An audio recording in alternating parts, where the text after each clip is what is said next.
We'll start whenever it feels good.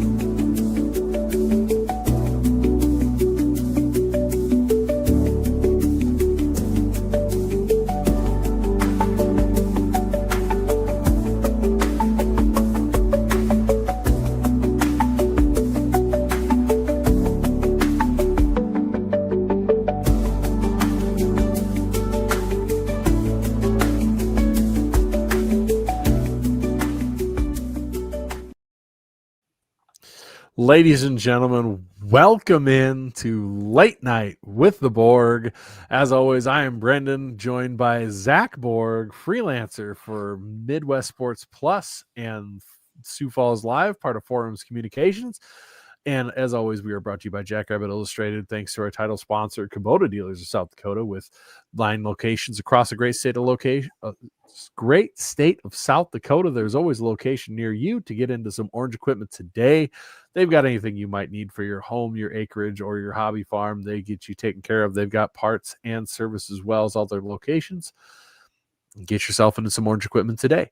Borg, we had one hell of a night. Double OT thriller out in Bozeman. Wild results all across the land of FCS. I mean, Presbyterian College gets its second win against the SoCon. We are now going to be calling them Sherman College after the terror they've been inflicting on the Southern Conference and the beatings they've been handing out. Then you've got St. Thomas damn near beats Idaho in Idaho. I mean, they're Pioneer teams. They're all on the road pulling these upsets or almost upsets. There's the Pioneer League improving on us now. Lord, that'll really be true chaos. Right. Well, our good friend Kyler Neal over at the FFN, if you are following us on FCS Fans Nation YouTube, which we're always on, then you guys know Kyler Neal over there. Kyler did say a while back that there is the outside possibility that the Pioneer could become sneaky if they get into the NIL game, because you've got some private school money to throw around. And in theory, they don't have scholarships, but they have equivalencies, they call it. And so there was the potential for that. So that's wild.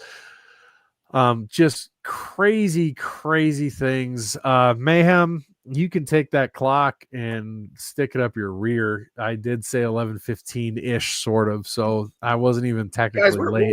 This has got to be a record for us. We're on like within an hour of the game ending. I mean, right. Like 10.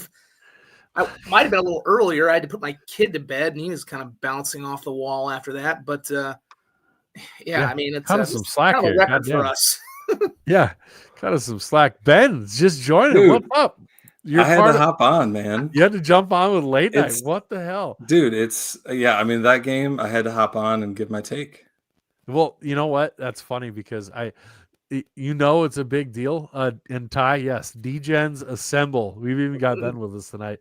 But as the amount of time, we got an old school Coughlin alumni pick right here in the background. Right. Yeah, we're still kicking it old school. I didn't feel like swapping that. So I like Coughlin. Oh, did you see that? Oh God, we got bad jokes. We got bad jokes. Oh no! Oh God, Brendan, save me! They don't bite that hard. It's fine. You got 2 of them. And now the stream is frozen. He's frozen. Yeah, I don't know if you've seen Borg. I got bit by a bat last Saturday. Oh, I did tell you that. Did I tell you that? You didn't tell me that. Did that happen after we went off air? No, that happened that morning. I got bit by a bat. I didn't hear that. You didn't tell me. I'm surprised that didn't come up last week. We were pretty. Yep. We had a lot to talk about with Sac. We got a lot to talk about again today, but I know. Just Sac State was kind of there's a little more implication with Sac State. Yeah, I'm aware. Well, I'm going to take Ben off there until he unfreezes himself. My Chiefs' luck on the refs going to CSU for once, apparently. Although, yeah.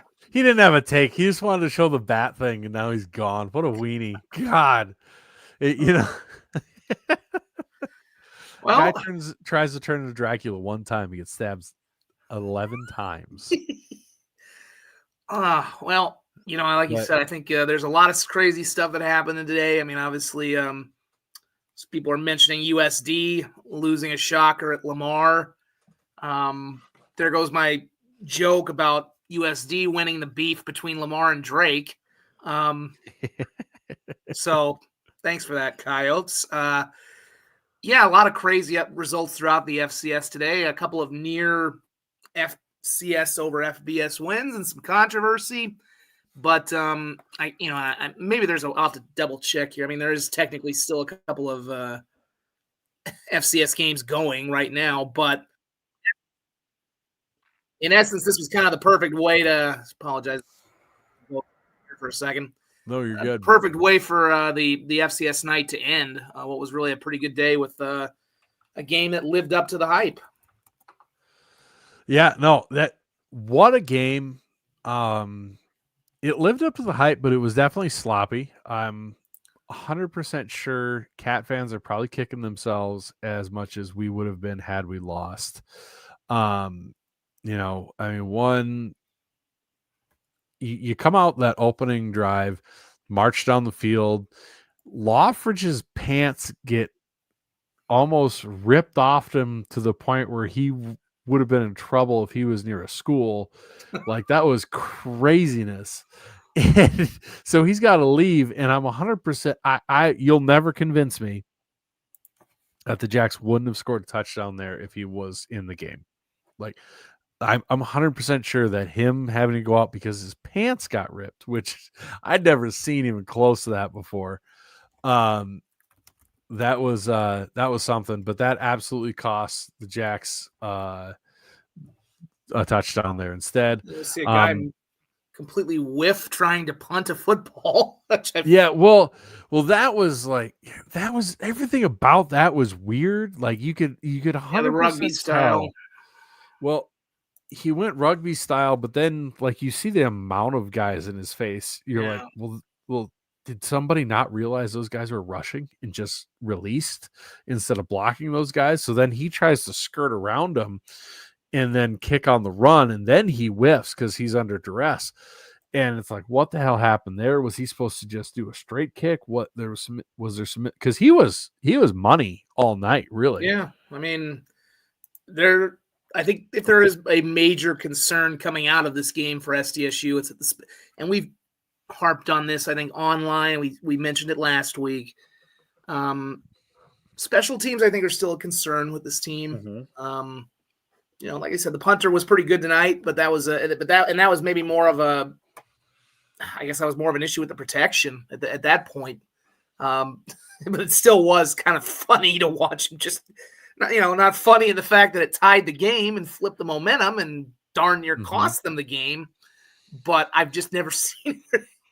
He was free, and they just this time the drop of the ball, I don't know. Right. I don't think I've ever seen that before. It's happened. So we had all kinds of things. And again, I'll say this with other games around the FCS today, or around college football in general. It's only essentially week 2. I know for some, I think it's their 3rd game. And, the irony is by this point next year with that 12-game rule, this will be the 3rd game. Because they'll start playing. Everybody will start playing in what was week 0. But neither of these two teams. I think what you're encouraged about if you're SDSU is, obviously, you figure you're going to be a lot better as the season gets along. If you can get better than this is a pretty good way to.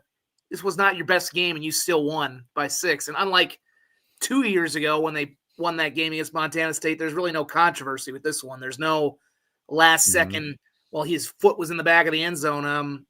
That game ended in a fitting fashion. And, I know the broadcast gave the player of the game to Lofton Ogroski, and I think that's wise, and we'll get into that. I don't think, he had a breakout game, and I think we kind of knew this was coming from him, but you have to give it to the defense.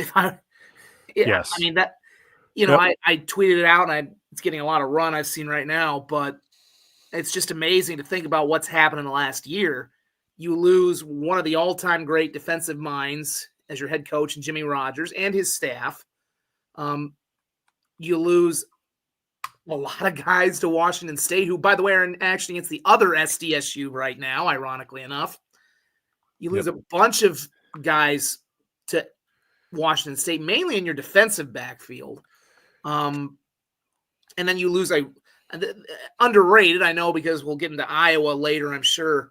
You lose Bryce Hawthorne was going to be a really good player for that team. I mean, he was what we saw of him as a freshman. He was terrific. And I think he's already playing on Iowa's team, and their offense isn't too good, but their defense looks like it's fine as usual.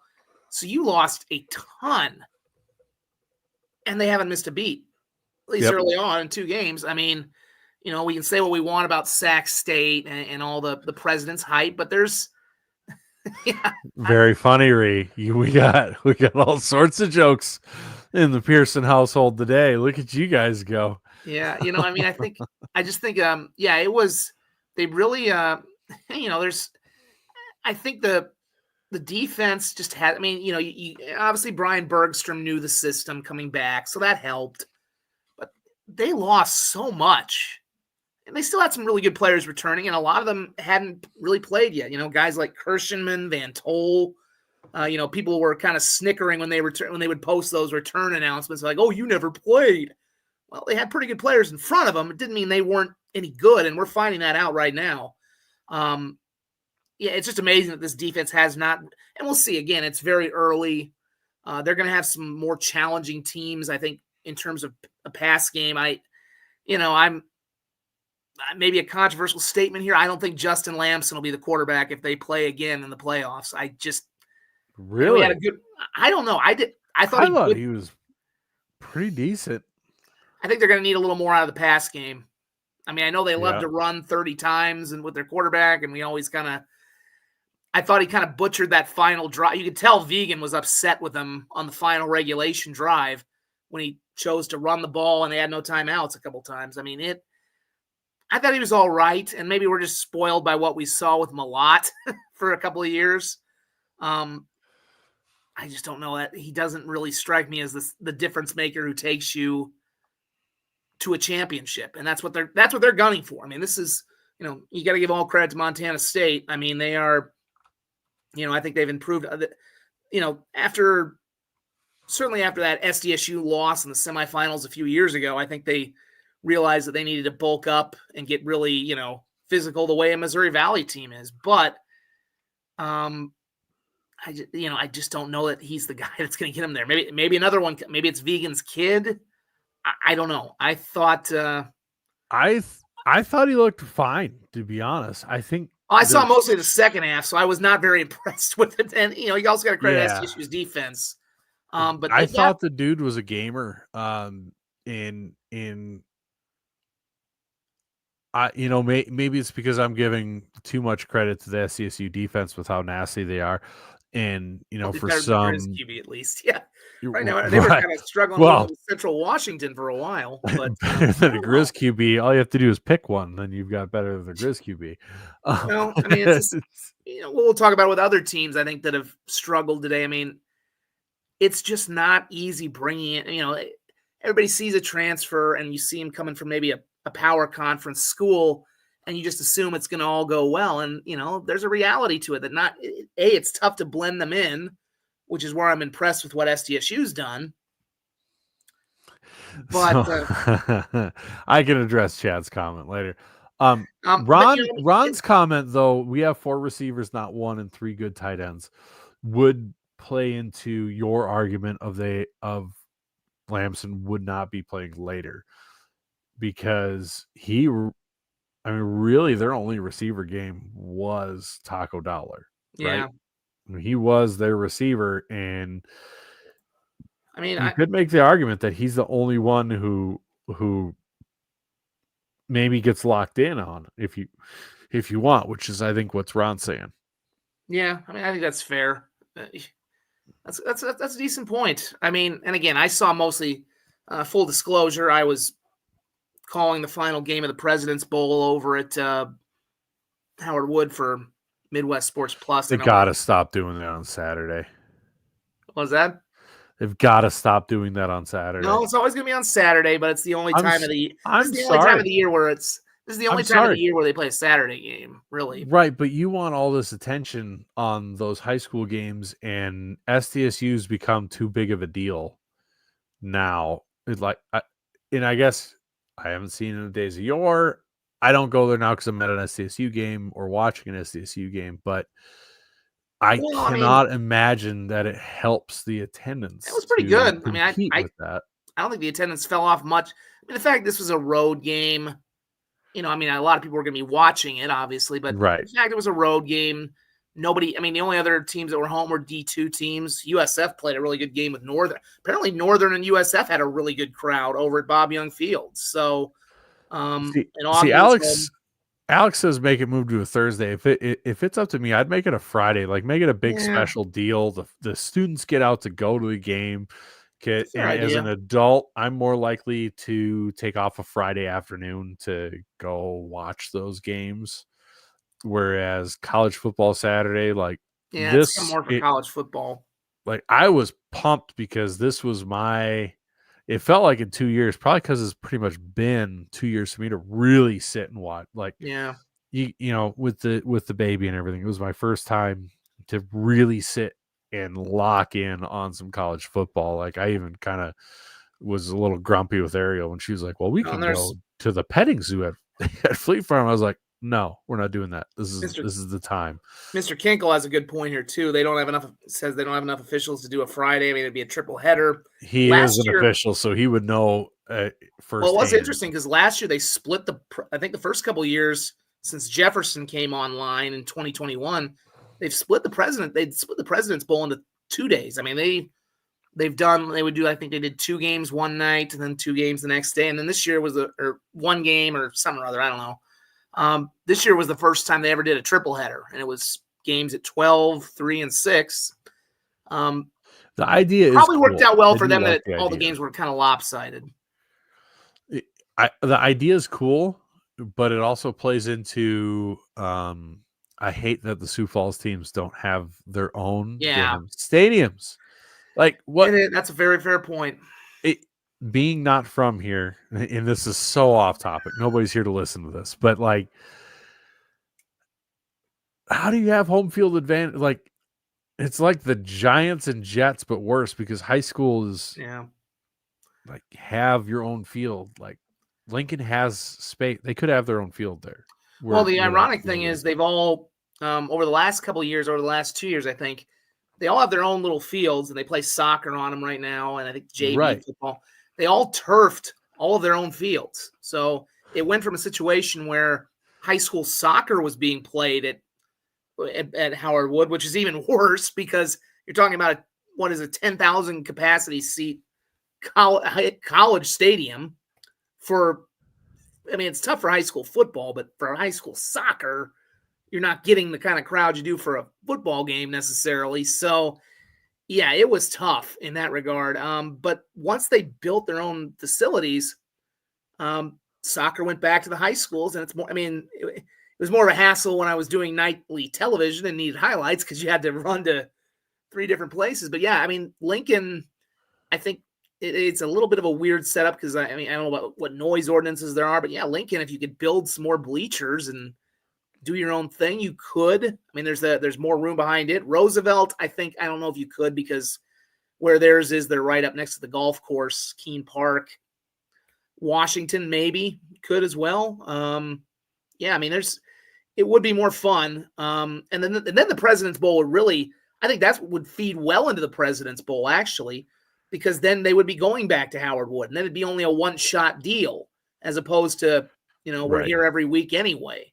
But the President Bowl has a good tradition. It's been like I said, they still had solid attendance. I think there was at least 5,000 tonight for the final game, even though I think a lot of people kind of knew it ended up being 47-0 Jefferson. So I think a lot of people kind of knew that one was going to probably get out of hand unless something weird happened. But yeah, I agree. For the rest of the year, I would really, every other time of the year, you really wish they would have their own stadiums. And, especially when you go to Harrisburg or Brandon Valley and see and then you go there and you're like, you forget it's AAA. It feels like a smaller town game, even though those are bigger communities. Right. And then and it wasn't actually the only high school football tonight either. I mean, you had Right. the Brandon Valley holds their Pigskin Classic at the same time. They pulling up the SD Scores app, which is very helpful for people who are following such things. And we will get back to the college football discussion here in a moment. Soon, because we do have a bunch of people from Montana State on here too. Who are wondering why the hell we're talking. It's like if Like, we were on their show and they wherever started the talking hell about, that is. if they started talking about Big Fork High School football and after winning a game like that, they would be we'd be a little wondering what the hell they were talking about too. And I can make a Big Fork reference because I worked in Montana for about a half a year. I'm gonna say if anybody knows high school football in both places. But yeah, I mean, you had Rapid City, Brandon Valley beat Rapid City Stevens 55-3. They always hold their Pigskin Classic about the same time. There's usually a Harrisburg game, a Tiger Bowl. That might be next week. Of course, O'Gorman will have the Dakota Bowl here in another week, I think. So sometimes those are on Saturday. Mitchell was at home. They have like a Colonel Classic or something or other. So early on in the season, there always are a couple weeks where you get games on Saturday, and it's kind of weird. But then they get at least they get rid of it after that. The only time you start getting Saturday games is obviously when you get to the state championships, basically after that point. So I think they do a better job with it after that. And then, but yeah, and the one thing I will also say about the non-conference is you don't necessarily have games like this. Like next week, pretty good time to play a high school game on a Saturday when they're playing Mercyhurst. Yep. Let's be honest, we're probably not going to have the same level of engagement for South Dakota State and Mercyhurst or South Dakota State and Drake that we're going to have tonight. So now they'll still probably get 19,000 because they just do. That's how they roll now in Brookings. But, typically you don't get a game like this between Montana State and SDSU. Hopefully we get more of them too. I mean, that would be great. I think, the FCS, I think my question to Dan Jackson made it in their hype video for the second straight week when he answered about, the FCS needs more games like this. And, they do. And on that topic, you bring that up. FCS needs more games like this. I want to point something out. And, my initial thought is I don't care about SDSU being 1 or 2. That's, because like Brian Taco King brings up, that's going to be settled October 25th, which is true. The principle of it, however, it annoys the shit out of me. I heard several people who I really respect I don't respect the majority, honestly, of the media poll voters. I just don't. I know they're not putting in the work. They're not releasing their votes. They're making ridiculous picks and not backing them up. They're hiding behind Craig Haley's skirts to protect them from answering the bell for these ludicrous choices that they're making. But I heard multiple people that I respect the hell out of say, well, what do you do if NDSU comes out and beats the shit out of Tennessee State and then SDSU wins? Like, you can't jump SDSU over NDSU when NDSU did what they're supposed to. All right, here's the deal. I've heard the same people, almost everybody, say we want more of these matchups. Okay, if you want more of these matchups, right, then they better damn well count for something. Congratulations, you beat the piss out of Tennessee State. There's no different than beating Drake at home. I'm sorry, that's reality. Congratulations, you did what you're supposed to, and it's not a punishment, right? It's a reward for the team who went on the fucking road to Bozeman, Montana for the Gold Rush game and won, replacing their entire coaching staff, a bunch of players, a bunch of recruits, went on the road and won against number 3 Montana State at their place in one of, besides the Brawl of the Wild, their biggest game of the year. Won that game with week 2, no time to gel, after beating a top 15 Sac State, who, oh, by the way, should have arguably won their FBS game. Maybe they should have switched their quarterback last week. No, well, did they switch him? Yep. I don't know if it was from injury or not, but Cardell Williams was in the game today, and he. Okay, from the ESPN app, and ESPN is notorious for being wrong this is regularly. weird now. Right. So ESPN app said that it was Rashada, but Rashada only went 2 of 5 for 39 yards. So I don't know if he got pulled, he got hurt. But it was Cardell Williams who went 11 of 14 for $158, had a touchdown, but also had apparently a back-breaking interception. But again, it was only a 3-point game. Sac State lost 20-17. Yep. So they beat both those teams, and they made Sac State look like they didn't even know what offensive football was. They beat Montana State on the road in a double overtime game.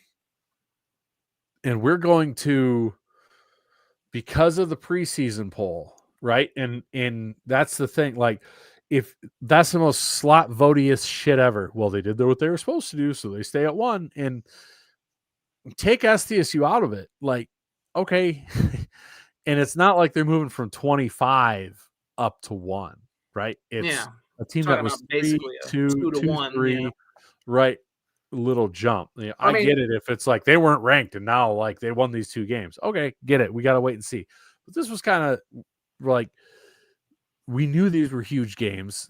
We know they're the largest out of conference games of any team, and they get no reward for it because NDSU beat Tennessee State by 59 points.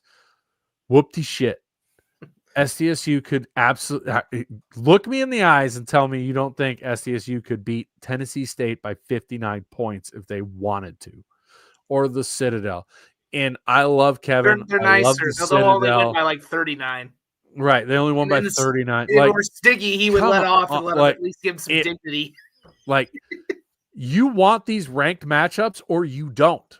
If you don't, then make this game not matter, because why the shit are you scheduling them if you're an SDSU, if you're a Montana State, if it's going to really punish you in the polls, if Montana State drops to like 6, that's horse shit as well. Yeah, I mean, it's the same logic that we have.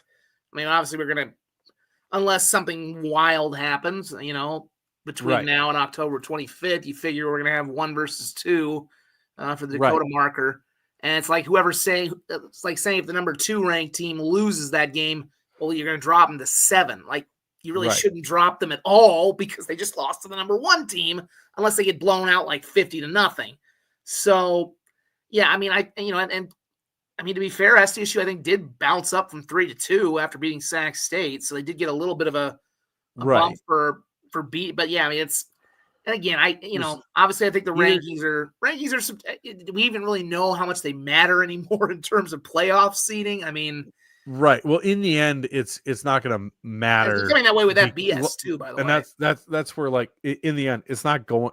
Is it going to matter grand scheme? No, it's not. It doesn't matter worth a shit, because those 2 teams are going to be facing each other October 25th, and come that time when the dust settles, then it's going to matter. That game will matter. But here's the issue. That's going to be a body bag game because people, that's going to be a physical. I hope everyone comes out of that healthy, because both teams are going to pound the ever-loving it's going to be violent and awesome, and it's going to be so fun. Yeah, it's going to be a hell of a game. I mean, it's the precedent of it all, though. It's the principle and the precipice in the precedence, because if you go, well, they did what they were supposed to do, so they don't get dropped, you're slot voting. The end. That's what it is. Well, they didn't lose, so they can't drop. They beat Tennessee State on the road by 59 points. It's Tennessee State. Shut your face. It's Tennessee, not just Tennessee State. It's Tennessee State after they lost their coaching staff when they were good or decent and lost a bunch of players from it. Like, you can't look me in the eyes and tell me that it's not slot voting if you do that. And you can't tell me that it's not a deterrent for teams to schedule these games if you do that. Like I said, in the end, it's not going to matter for SDSU or NDSU. But it's the concept of it all that's the issue. It's the whole principle of it. and the hypocrisy of people that I know that don't slot vote, but then suddenly it's like, well, they beat the shit out of Tennessee State. How can I drop them? It's Tennessee State. That's how you're not dropping them. You are moving SDSU up because they won 2 highly ranked games on a conference. That matters. It has if you to want to matter. flip-flop them in the weeks ahead, you certainly can. If you know, right. I mean, they're going to be playing Mercyhurst and Drake for the next 2 weeks. Obviously, I'm trying not to disrespect those 2 teams. I don't know who Mercyhurst mascot is. I got to look that up. But it's the hospital patient after out of conference is done. Goddamn. they're out of conference is not fun. But I mean, you can. It's subjective, and I mean the. Sorry, man. I mean, the rankings are, and it's become this way in the FBS too. If we're being honest, like they basically don't matter in the terms of seeding. I think I will say that marker game is going to mean a lot. I mean, obviously it means a lot anyway. It's usually for a conference title. It's for I think we're in a position now with South Dakota State where this win probably assures them that they won't be on the same side of a bracket as North Dakota State, at the very least. I think you can pretty much – I'm not going to go so far because it's so early. Well, and that's going to depend how that game goes. Yeah. I mean, it's so early. And there's look, I mean, I know we've seen some results today. I know we'll talk about USD a little bit. I'm not ready to say everybody's going to coast through now and the marker game is the only one that matters. Because a lot can still happen, and injuries can happen. You never know. But, I mean, I don't really see – I don't think they'll both – I could never see a scenario where they were 1 and 2 seeded. I'll put it like that. So, whoever loses the marker game, if it goes the way we think it's going to go, they're not going to have home field throughout the playoffs. They just won't, which that in of itself might be a bit of a jip because let's say Montana State wins the Big Sky. Let's say SDSU lost the marker game. Is it kind of tough to seed? Could you really seed Montana State above SDSU after they lost to them? That would kind of go to the slot voting. Similar things like, we can't give the Valley 2 teams that have the number 1 seed. It's an early season game, which is that's a positive for both of the teams, right? They should only get better. Early season games, losses, wins. Let's be honest, particularly losses if you finish the rest of the season strong, which I'm sure Montana State's going to, especially looking at the state of the rest of the FCS. I don't know if Raphael Gale here he says he's tired of losing games, like being a Chargers fan. Well, even the Chargers got over the hump a little bit last night. I get that vibe though. So. The poor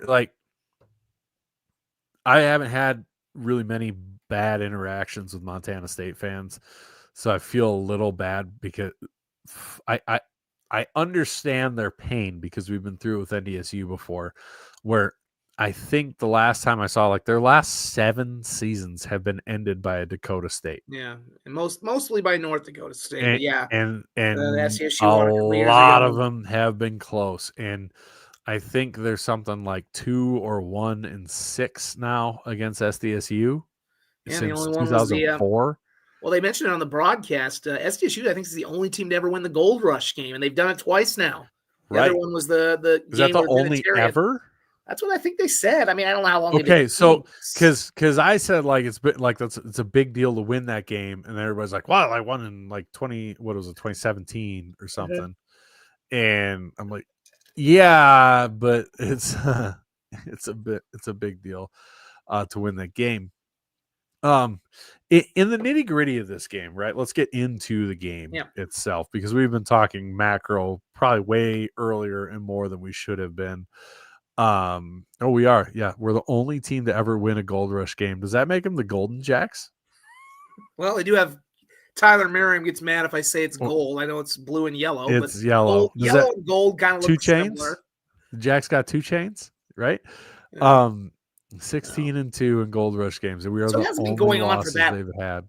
It hasn't been going on for that long, but it's one of those things that it's like the marker turned into a tradition. Nobody thought the Dakota marker was really going to be and it's awesome. So sometimes the best traditions are the ones that come up organically. Well, even if they're I mean, I'm sure that was manufactured by the athletic department in some way. It wasn't somebody going, let's all wear gold, but, those are great.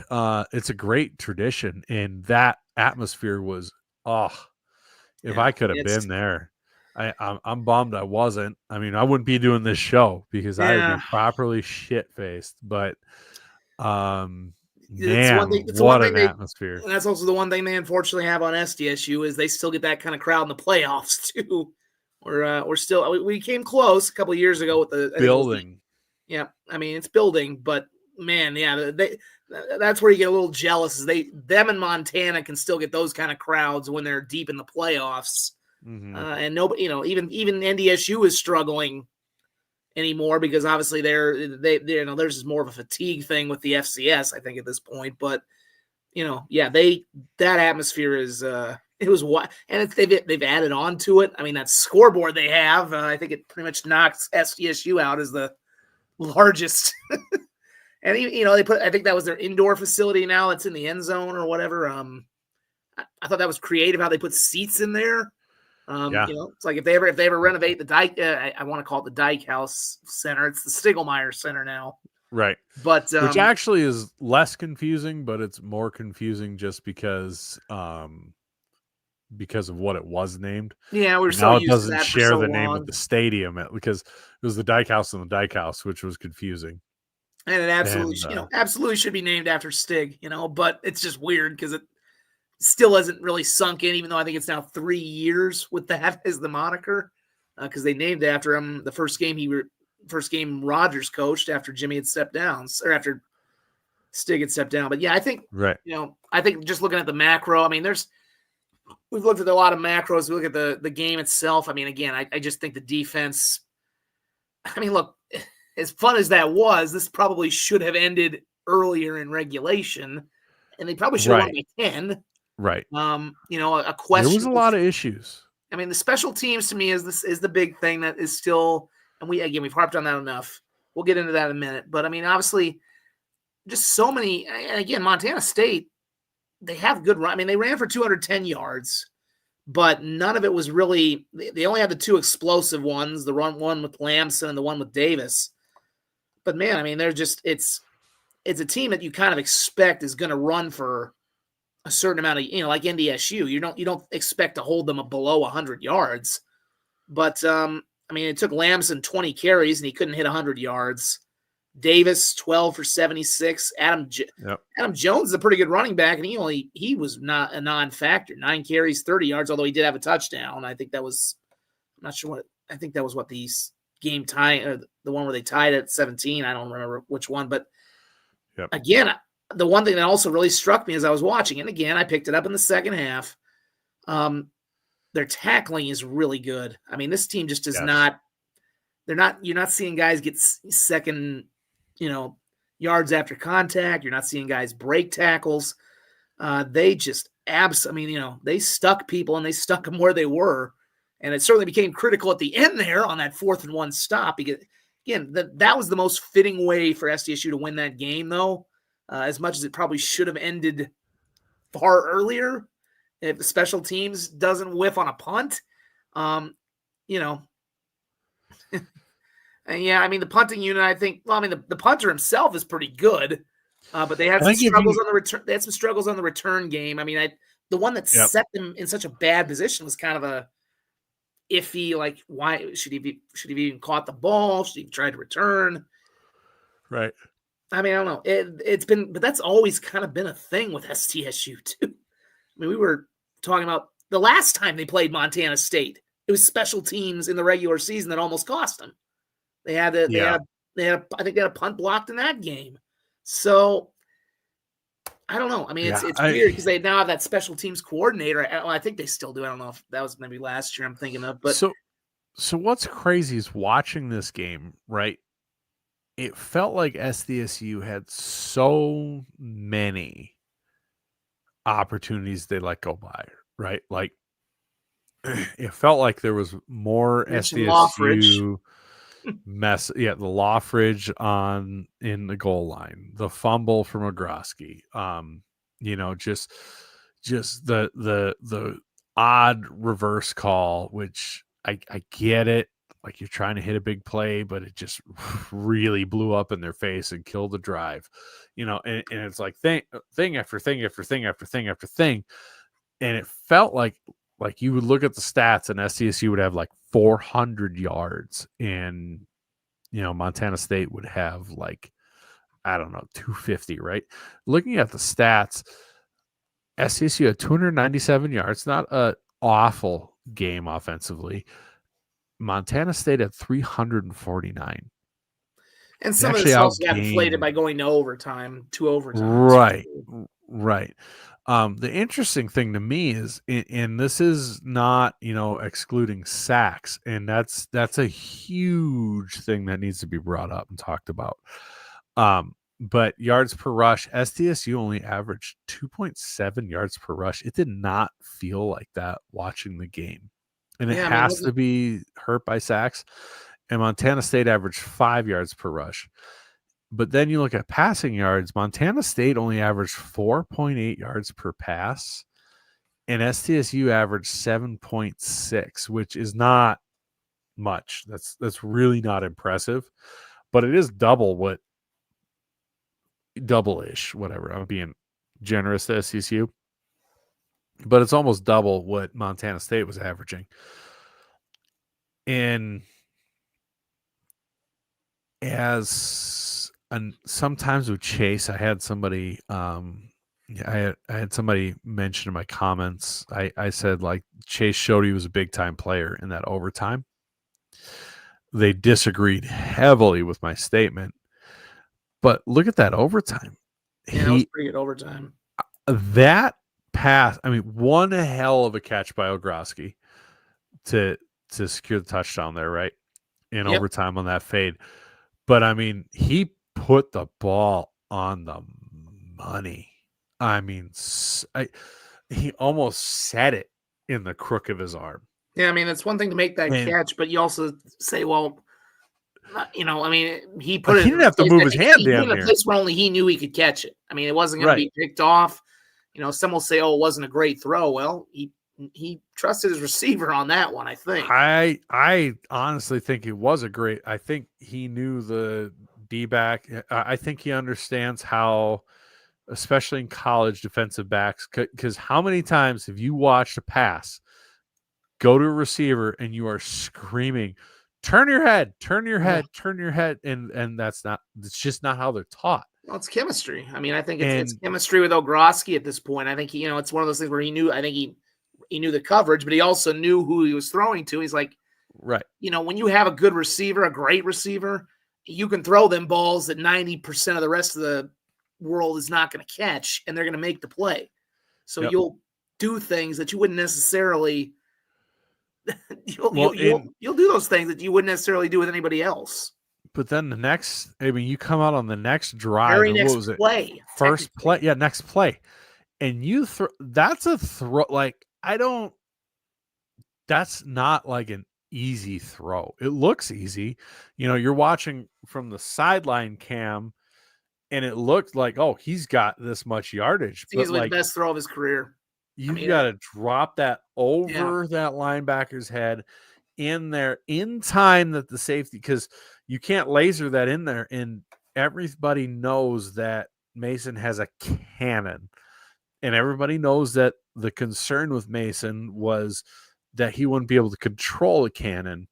And for him to teardrop that in perfectly, because if you do too much, safety comes over and intercepts it, right? And you saw him coming over. You saw him on the replay saying, well, he might have been, or a tweet or something where he might have been a little late, but he got it in there. He got it in there just in time, right over that linebacker's head, and put it right on the money for a touchdown. And that was a beautiful pass. And those are two big-time, big boy throws. Well, I think the other interesting thing about it was that was Braden Delahoy's only catch. Right. So, I see somebody saying, well, that's a throw any quarterback should make. There's a little truth to that. I think there is, but you're dealing with a guy who you're dealing with a guy who hasn't been on the field. He's been on the field, but you're throwing to a guy who has that's a biggest play of the game. Moment matters. Yeah. Right. you also have to know. I don't think Delahoy had a catch last week either. So you're talking about a guy who made his first catch, I think. And there have been a lot of people who said Delahoy is going to have a breakout year. So, I think he's going to be a guy that maybe of all the tight ends they have could emerge and become that safety blanket that they're going to need, I think, eventually. But it's one of those things where, it's a throw anybody's got to make, but you got to put the right touch on it. And you got a guy who hasn't really caught a ball. You throw it in there with too much mustard, and he's a tight end, so he's not your fastest guy. Right. You can't throw it to the back of the end zone. Yeah, that was a perfect. Yeah, I get it. It's a throw a quarterback has to make, but just because it's a throw a quarterback has to make doesn't mean the play is going to get made every time. Doesn't mean you're going to throw the right touch. You're going to be throwing it to a guy who hasn't caught a ball yet, and you laid it in there and dropped it perfectly. They had him running wide up. That was a great route, great design. But yeah, that was a big throw for Chase. And, like I said, it was similar with the Ogroski one too. I thought the second one, obviously. And I've seen that throw overthrown so many times. So should they make it? Sure. Yeah, they should. In that moment, in that time, that's a big throw. I get it, Brian. Yeah, I get it.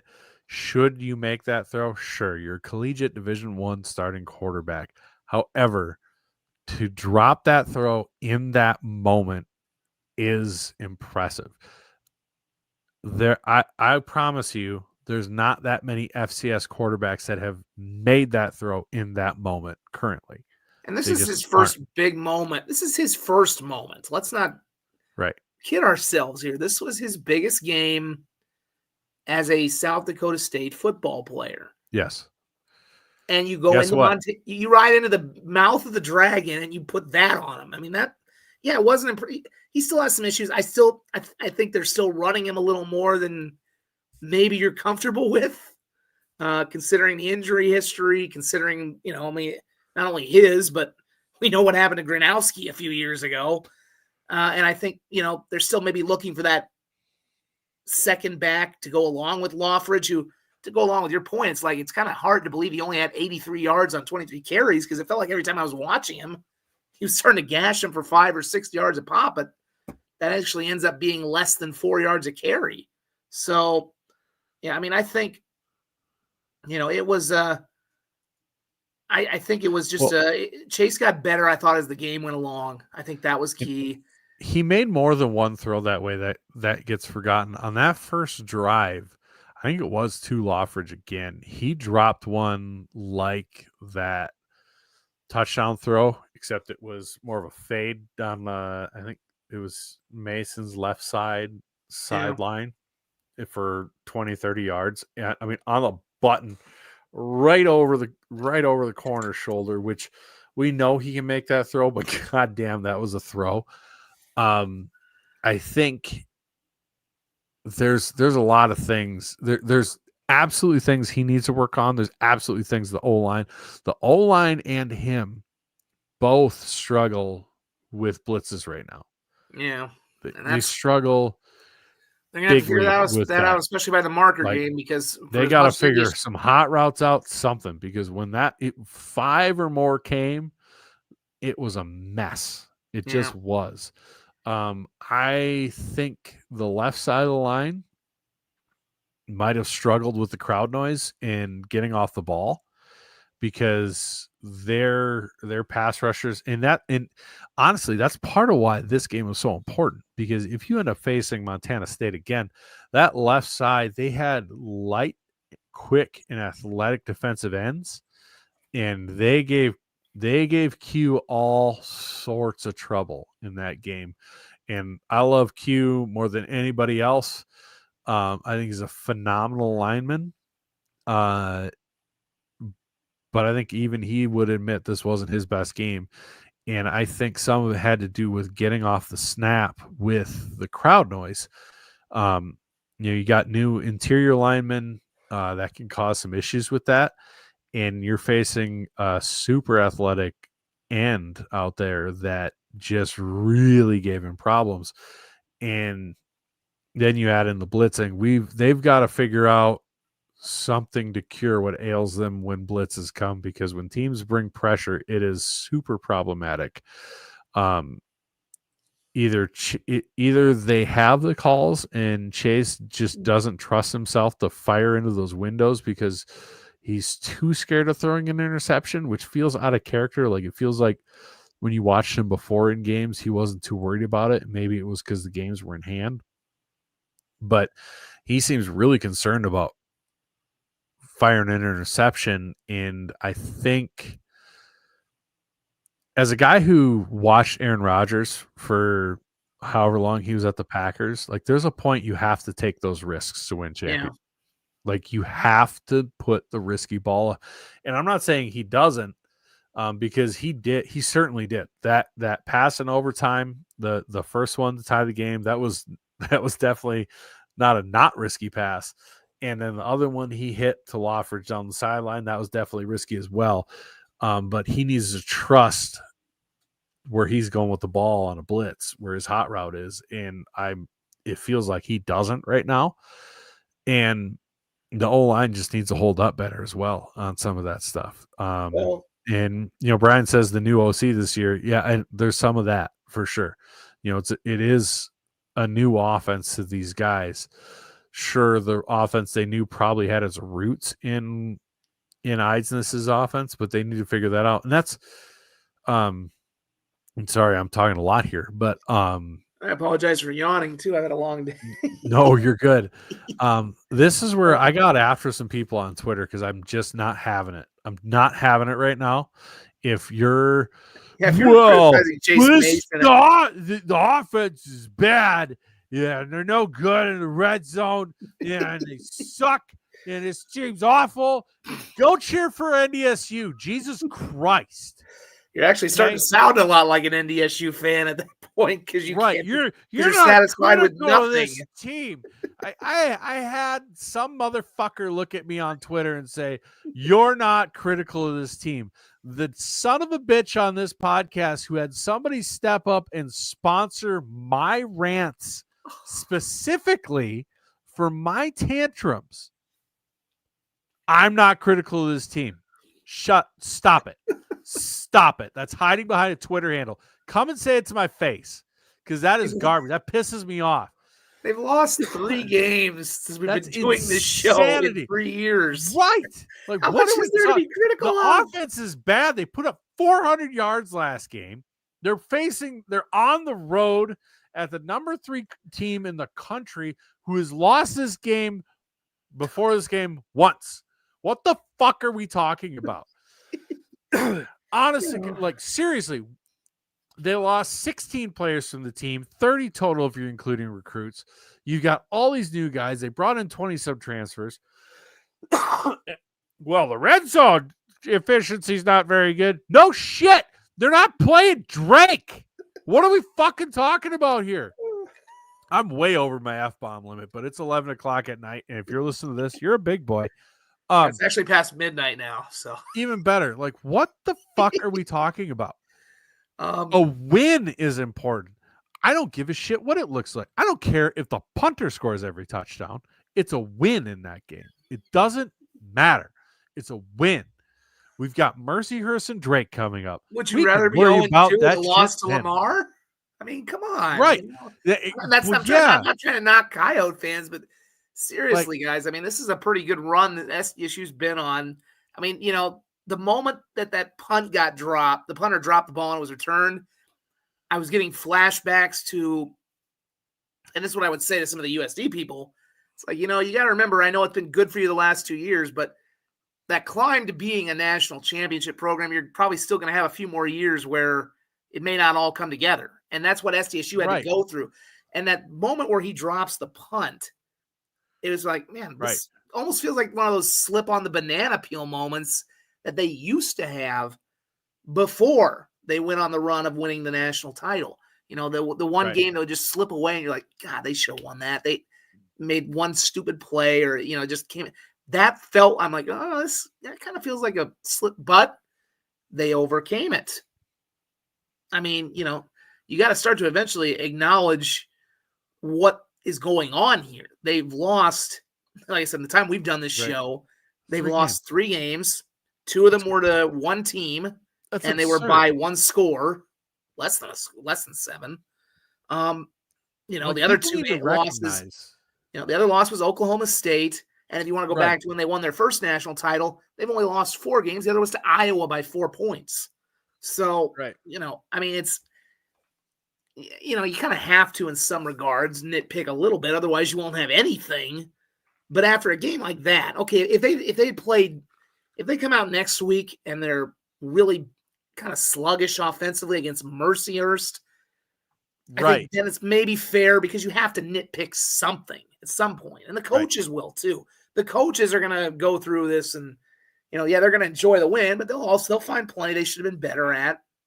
I mean, there's just, if you have a complaint after winning a game like that, it better not be that much of one. I mean, it is. I mean, that's as good. That's a win that, they have that wall. If you've been in that Stiglmeyer Center near the locker room, I don't know. It's on the 2nd floor. I think it's on the 2nd floor. They have that wall of like great wins in program history. I think that one's going to, I think tonight's is going to get added to that wall. I'll put it like that. Cause I think that's an all timer, not like top 5, but it's one of the better wins, I think, in the recent run they've had. Right. And Jordan Fink says, I just got yelled at by the wife. She could hear me upstairs in the bedroom. Yeah, I'm sure mine can probably hear me too. I got to be careful. Did anyone think SDSU would be 2-0 right now after what happened in December, January? I didn't think it was possible. Well, there was one guy. He was at one of those Sacramento State transfers who's not even played yet. The tight end, he told me they were going to be 2-0. Nailed it. Well, and, here's the deal. Like, I get it. There's absolutely things they should and can improve on. 100%. I'm all about that. Red zone, problem. Short yardage, problem. Blitz pickup, problem. Blitz conversion, problem. Make it so people don't blitz you, problem. But your other teams are good. And that's okay. This team needs to figure stuff out. There's 100 and why am I having a hard time? 130 some FCS schools out there that give scholarships to players. If you multiply that out, that's like 130,000 players getting scholarships. A bunch of those dudes are good. Not every NFL player. Not every NFL player in the FCS comes from South Dakota State fucking University.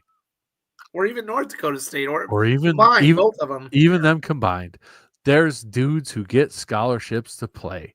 If we'd have lost this game,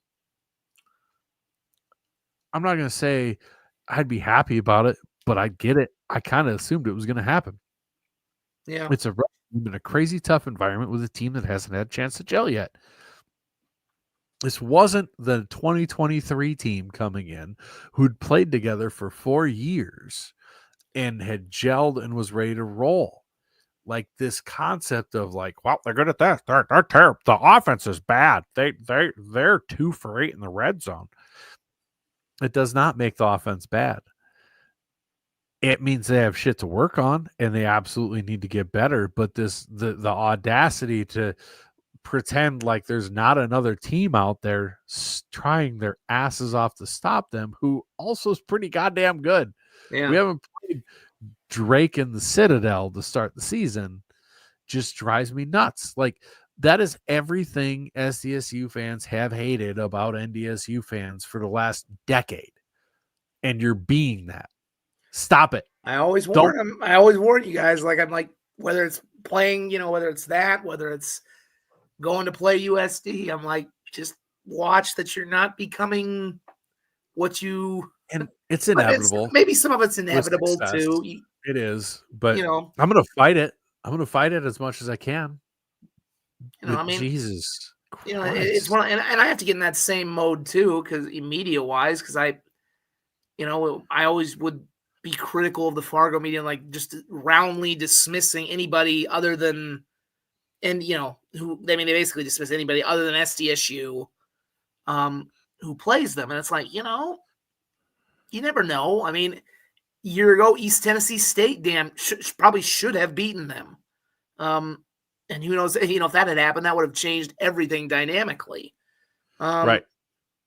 I mean, Like it's like, like obviously they've lost the 2 straight to USD in the regular season. I think they've lost. There have been other teams that have come into the Fargo Dome where they played on the road who are like, man, that was a lot closer than I expected. And, maybe there is an element of playing with your food a little bit in some of those deals. But, when you think that there's just never, I get it. Also, a lot of it is they want to move up to the FBS, and that's a good point.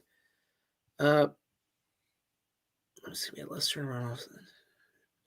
Yeah, I mean, I think the big thing, is the big thing that we said last week, and I think I said it online too, was as much as everybody harped about losing the running backs, and I know that there's still a bit of a concern there. I think they still need to short figure out. yardage issue. Yeah, I mean, they need to still get like a short yardage back. I thought it maybe be I don't think we can look at the box score now. I don't think Bozeman or anybody else actually got in this game. I'm looking at the rushing now, and it was, I can't remember if it was Bassinger or Basinger. He was the only other guy really who got a carry. So, and he only got 2 for 1. So they only really went with, that they've got to figure something out. I'm not saying that they don't need more depth in the running back position, and I think it's there. But the point I made a week ago, I can't say who liked that post, but there were some interesting people who liked the post that I cannot divulge. But I said it's a lot harder to develop and find good offensive linemen than it is to develop and find running backs. And I think we saw a bit of that. We've seen a lot of that at the start of this season with SDSU. I think we've seen a little bit of that with USD because they lost basically their entire offensive line. And no matter how good the people you are, who you bring in are, you just can't count on that being the same. If you've got a line that's played together a little bit, if you've got some cohesion, and they're still having issues with the pass game too, like you said, but they had enough there that they were going to be able to put somebody in a pretty good position to run the football, whoever it was going to be, whether it was obviously, and again, we're also forgetting too, oh, by the way, what if Nate White were here? Right. How much different would that, how much more dynamic would this team be? Oh my God. It's a weird thing to say, and I hate to say it because the kid passed, but it does have to be said at some point. They're doing this without one of their top running backs. Think about what this team's gone through already. Yeah. Right? Like that, and that's that. And I'm not dismissing people's concerns. They're valid concerns. The red zone offense, the short yardage, the special teams. Those are all of it. Those are real and genuine concerns. What I'm pushing back on is think of what this team's gone through. You lost 16 players. You lost they lost a teammate to death. Not he left. He passed away. And I'm not saying it to be crass. Like I'm saying that's so people understand emotionally what these guys are going. Like I heard that and like my breath was taken away. Yeah. When I heard Nate White passed away, like I was like it sucked the wind out of my chest. It was awful. Yeah, it was just kind of I started seeing the room. I'm like, please, no, come on. They don't need that. They've had everything else happen. You don't need that. Worse. On top, yeah, right. On top of everything else, and it something like that is so real that the other stuff they went through pales in comparison. Like to go through that, like because you lose a teammate like that, the rest of that stuff's like whatever, that's crazy to deal with that, and then come together the way they have and win two games against top 15 teams. I couldn't have cared if they sign languaged and elbow popped every pass to each other and it bounced off of every defender's head off of dumb luck and they ended up winning. That's pretty damn good. to beat both of those teams. So take a breath. They've got Yeah, you got to appreciate what you have here. like, appreciate the fact that they won. Like, you're not going to win every game 40-0. Well, I tell you what, there was more to nitpick the last time they beat Montana State than there is now, because you hit on it. That was been together forever. That was the team that had everybody together, and in reality, they probably should have lost that game because they really did not. Now that game, two things. The biggest thing for the SDSU people was the crowd totally changed that game at Dana J. Dykehouse Stadium. That was the most impactful, aside from a couple marker games and a little bit of the playoffs. That's the most impactful crowd I've ever seen. But, you're talking about a game where they did not play a team that had that much hype and that much expectation, did not play well. It took them getting a Griffin Wilde breaking a screen for a touchdown, and it took a bit of a controversial call for them, not quite as controversial as tonight's CSU Northern Colorado game, I think, but it took a controversial call and an unbelievable crowd effort and a true freshman making a play for them to beat Montana. There was much more to nitpick on 2 years ago when they won a home game as the number 1 ranked team that went on to dominate in the FCS than there is tonight. I mean, it's not even close. So I love how we have a Montana State fans going back. Yeah, we got fights going on. And I love it's never over between the Cats and the Grizz. I know that too from my time there. Do you have anything about this game specifically? I think I've railed on long enough. Yeah, I mean, I'm still very concerned about the special teams. That just, I think Eli, and I'd known Eli and Stater a little bit when he played at Northwest. I mean, it's NAIA, but he made some clutch kicks, and it looks like he's got the leg. And I know the 30s. I do think there was no good angle on that 36-yarder from TV. The coaching staff certainly seemed to think he had it, I think. But, we'll see. I mean, it has to get a lot better. It has to get a lot more consistent. It's not just Stater, the punt return game, the protection. And so people know. That was an issue 2 years ago, too. So it can get better. Just letting people know, Hunter Dustman and I are going to be connecting, and we're going to do a special teams insight podcast here this week. We connected tonight. We don't have an exact date set up, but he's excited to jump on and chat about it. So you'll get the real insight on what that's like. And I do want to shout out one more guy too, Colin McShane, beast, yes. 11 tackles, 9 solo, monster. Joe Ullman Van was great Tol too. Made a difference as well. Did you hear anything about Reese Kirschman? I have not heard anything else about him. I know he left early. You hope that's nothing super serious the nice thing is they've got 2 weeks now. I can look at the rest of their schedule too here, but they've got 2 weeks where you got Drake and Mercyhurst back to back, and then you do have to go to Youngstown to open your which I know Youngstown is not what they were, but it's still a road game, and you just never know. You never want to leave anything to chance, but you've got 2 weeks where you probably don't need Kirschman. And, right. To that point about the NAIA having talent, look, we've talked, it's nothing against him being the NAIA. We've seen so many guys. I mean, Jason Freeman was one of the best backers they've had here. Maybe not Adam Bach or Christian Roseboom, but he was a hell of a linebacker, and they got him from the NAIA. Mm-hmm.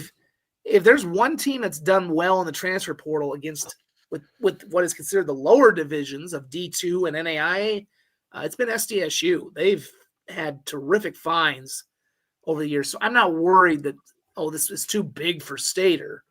But, it's I think that they're in a pretty good spot. And, hopefully with Kirschman, they've got, obviously you really want him back by October 25th if he is hurt. But they've got, they only have one more road game between now and they only have 2 more road games. They got Youngstown, which I think, again, could always be a little tough because it's a weird place to play. And then there are other road games at Murray State. So I don't think they got anything to worry about if he needs to take a little bit of extended time. Just hopefully get him healthy, and you want him back for that stretch when you have to play NDSU and USD back to back. That's now the next key part of your season. Yep. You're now in a position where, again, I think unless something blew apart, they're going to be on the. You've assured yourself that you're not going to end up on the same side as North Dakota State. Now it's a question of, are you going to be, if you keep playing well, are you going to be a 1 or a 2? Most likely the 1 at this point if you won out. Are you going to be the 1 with home field throughout? Or are you maybe putting yourself in a position where you might be a 3 seed? But I don't think they're going to have to worry about, a run-in with the Bison in the Fargo Dome. Or, to be fair, we'd love to get them in Brookings one time for a playoff game. That would be kind of fun to at least flip the script on that. But, we'll see. I think they're in good position. They've, for them to be 2-0, I don't think a lot of people, I didn't really think they were going to be 2-0. I didn't think they were beating Montana State. I don't think a lot of people did. So, unless you have the blue and yellow blinders on, and good for you. But, they've, I will say too, to your last point too, about how much they've been through. I will say one of the best things that happened to them of all this offseason stuff was that they lost almost all those transfers during the first window.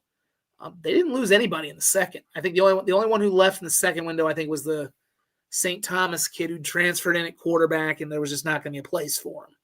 So they didn't really lose anybody. I mean, the second window to me, and if that ends up being closed now, which I know the NCAA is moving toward, having that second window is just made no sense to me. And that, as we move on to talk about other games, you want to talk about why USD is in a mess right now? Because the second window killed them.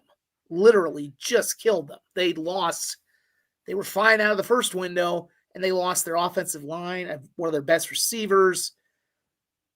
So a lot of team, and you can even look at NDSU, they lost Sibamana. I think they lost the running back, Marty Brown, a couple other guys. I mean, now they're still NDSU, so they got plenty of depth, but that second window killed a lot of FCS teams. Didn't hit this one very hard. They stayed together when I think elsewhere it would have been tough. Mm-hmm. I do. Yes and no. Like, I think that devalues a little bit what SDSU lost. Like, I think that's pretty common around here to be like, well, USD lost a bunch in the spring, so that's terrible. All right, so I will say this. John Gaskins, and I enjoy his show, has literally said, I feel really bad for USD. They lost all these guys in the spring, and routinely says, well, they left to follow their coach, so it's fine at SDSU. And there's this vibe going around that, well, poor USD, they lost them in the spring, but SDSU lost them in the fall as God intended, and that's what they get. And I'm being a bit of a caricature there, but it's like there's that vibe going around as an SDSU fan where it's like, well, SDSU lost them in the fall, so it's fine. It's fine. Their coach left. That's what that happens. And by the way, that doesn't happen. I want to be very clear. What happened to SDSU does not happen sans what's his face leaving JMU. Signetti leaving JMU. But even JMU was able to reload pretty quick. And JMU was able to reload really quick because they're a good program. And this is going to lead into, reload from this.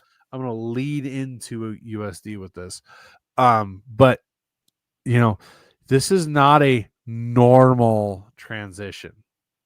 NDSU never lost 30 recruits and players combined only to the school their coach went to.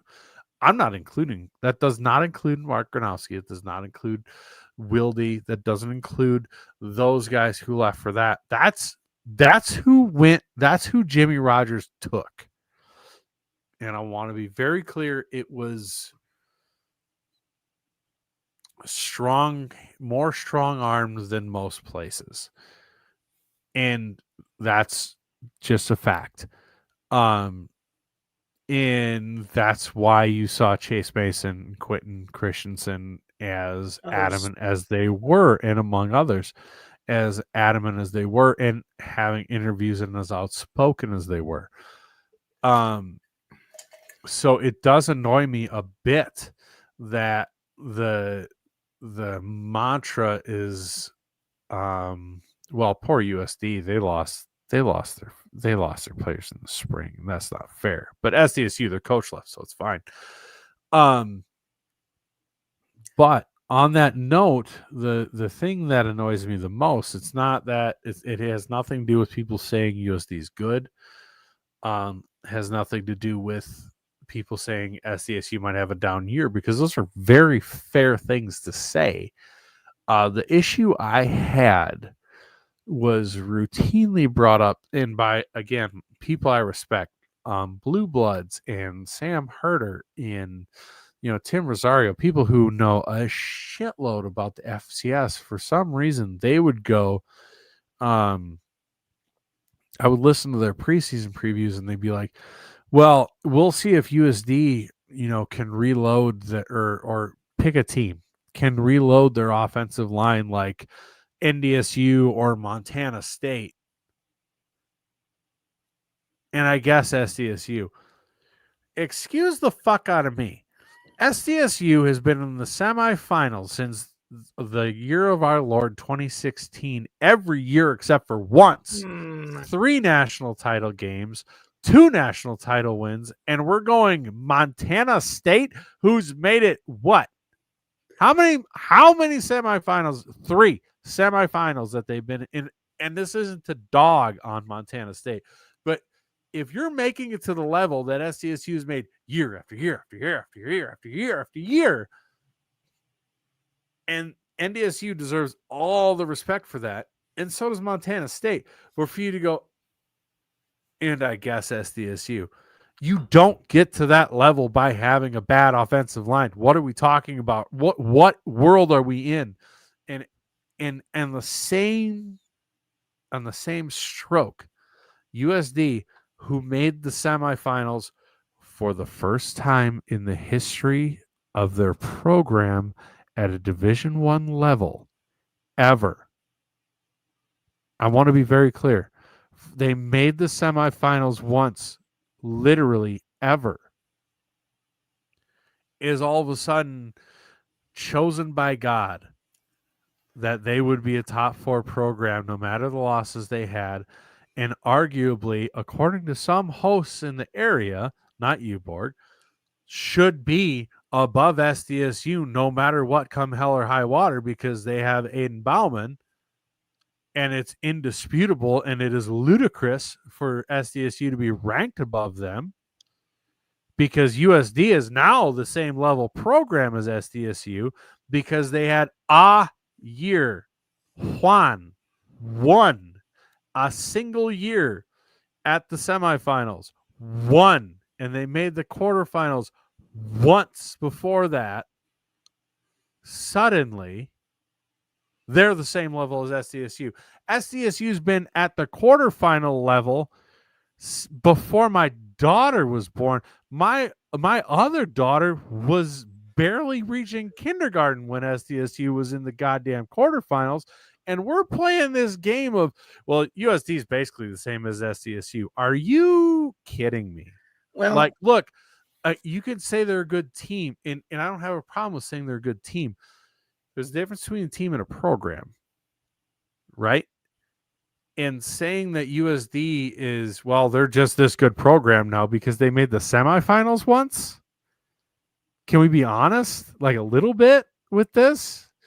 Like, I'm not saying they're a bad team right now. I mean, they lost to Lamar, so that might be an indicator. They're not a great team right now. They're not a very great. But you can't say they're in the tier of Montana State and SDSU and NDSU when they made the semifinal one time and the quarterfinals once. You can't do that to our faces and tell us that's an honest take. It's not.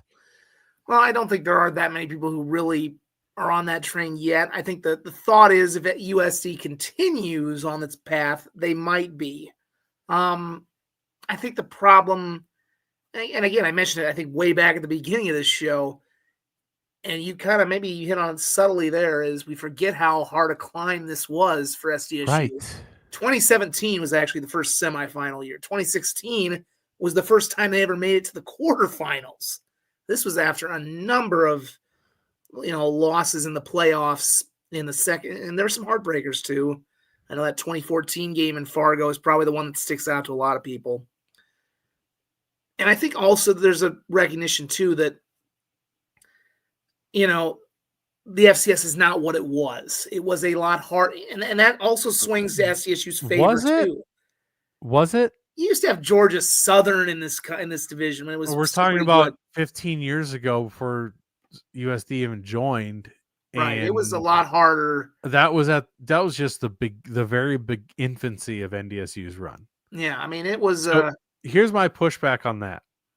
Right, Sans, App State, Georgia Southern, and JMU. If you want, you can count Sam Houston. Every other team was middle fluff. Not fluff, but they were middle quality that we were losing. I will say this, the other pushback I'll have is the Valley itself. For whatever reason, I think you've seen more of an investment from NDSU, SDSU, and USD to an extent, and even UND now, which is why I think we'll see UND get good again at some point if they have a coach who can kick them in the butt, and they seem like they do now with Schmidt, perhaps. But the Valley itself used to be a gauntlet to go through. Youngstown used to be – they were never quite the Youngstown of the Tressel era, but it was still a good – if you went to the Ice Castle, you knew you were going to be in for a tough game. UNI was a power. I mean, they were the original rivals, I think, for everyone who came into this league. And it's just not there now. I mean, we'll see. Like I said, after you lose to Lamar, there's no safe bets.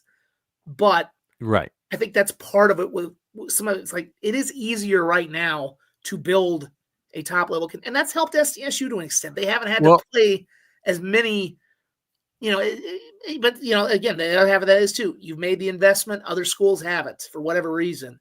So obviously, that's how important it is out here. It's just not. And that's the reason people talk about going up to the FBS. You want to go to a level where they put more money into it. And for a lot of FCS schools, Northern Iowa, it's a basketball school. Something that I think gets a little bit lost, and I can go into Northern Iowa actually in a second, is investment equals wins in general. As a general rule of thumb, right? Investment equals wins. And that's something I've always kind of geeked out on a little bit. Granted, the publicly available numbers are super whatever the accounting department wants them to look at, but you can get a general concept, right, off of budget numbers, investment into programs, whatever.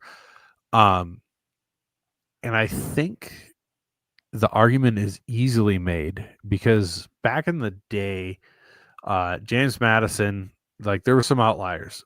Delaware, James Madison, their athletic budgets were absurd compared to the rest of FCS. But you have to take into account, the cost of a scholarship, cost of living, all that stuff. Going to James Madison, say it costs $50,000 and it costs $20,000 to go to SDSU. Well, you have a massive scholarship budget compared to SDSU because people, I think the common thought process is you're just given a scholarship. The athletic department pays the school for the scholarship, which is kind of like you go to a car lot and you're like, well, I'm trading this in. Then they go, well, our service department's going to have to fix this car. It's going to cost so much, right? And you're like, well, you're the same company. And they go, well, no, we pay the service department. It's kind of the same thing, but still that's part of what their budget numbers are. SDSU and NDSU, as of right now, in their competition with each other, have grown their budgets to where it used to be 5 years ago, 10 years ago, you would look at their budgets and to join the MAC conference, and this is all from the Knight Newhouse survey, right? to join those conferences, you'd go, well, they would have to add $10 million to be a mid-tier MAC school, right? Right now, without adding any scholarships, just what their budgets are right now would be higher than the lowest MAC athletic department budget. It would be higher than the lowest Sunbelt athletic department budget. It would be higher than the lowest CUSA athletic department budget. And it is very, very within shouting distance of the Mountain West's lowest athletic department budget.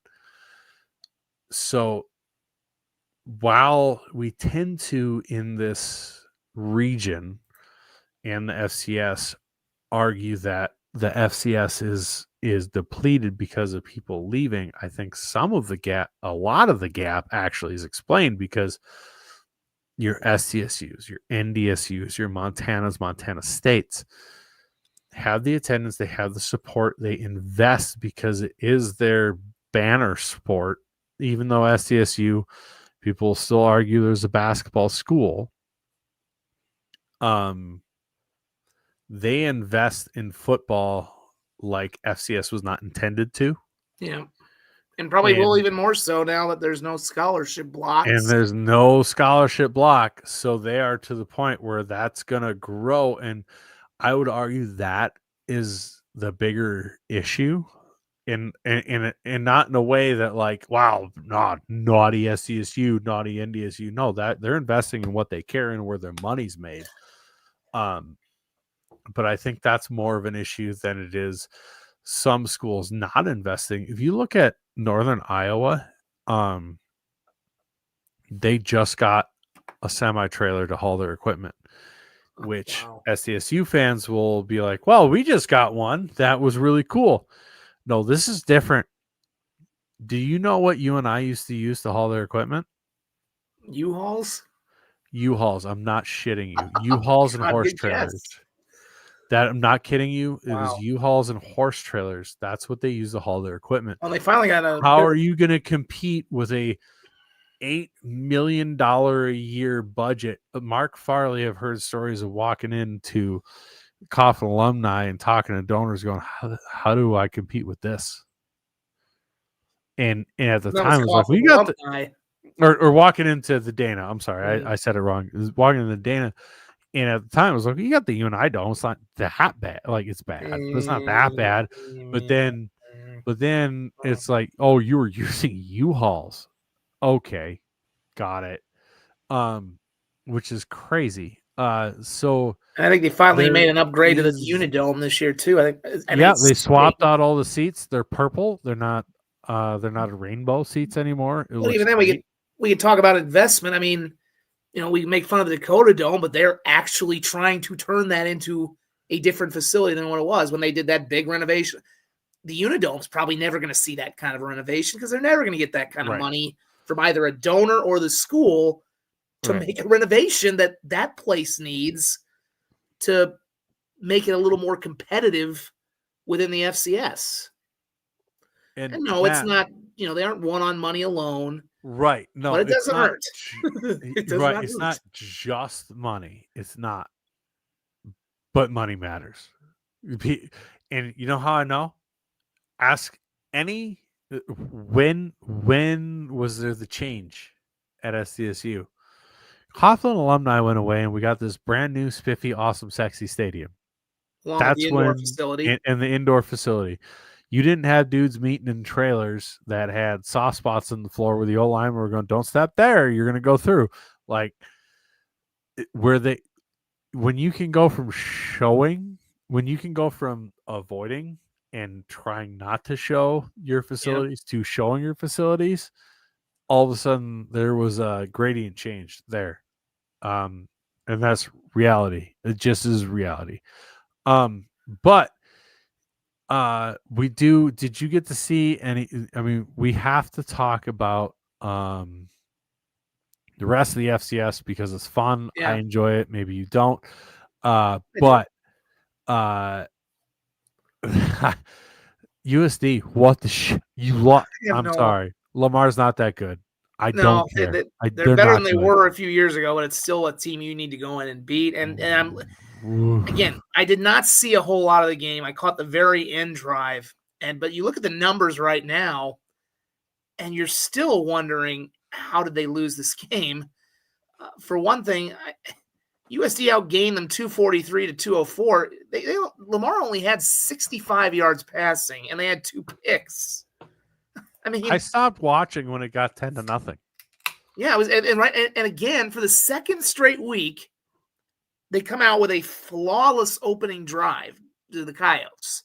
Now, not as impressive as last week when you're doing it at Iowa State, Right. but you think to yourself, and again, Iowa State's good, so it's not a surprise that things couldn't continue. This was because this is not Iowa State. This is Lamar. And I get it. It's down in Texas. There's the heat. We kind of talked about this last year when SDSU played Southeast Louisiana. You never know. Things can get weird in September when you still have heat and humidity in these southern locations. But man, the few moments I did see that game, I was coming out of the President's Bowl after that had finished, and I watched USC's final drive. And I mean, Aiden it was a rough take a minute here. I'll try. Yeah, I mean, Bauman had a rough game. I mean, after that opening drive, he ends up 10 of 21 for 108 yards, a touchdown and a pick.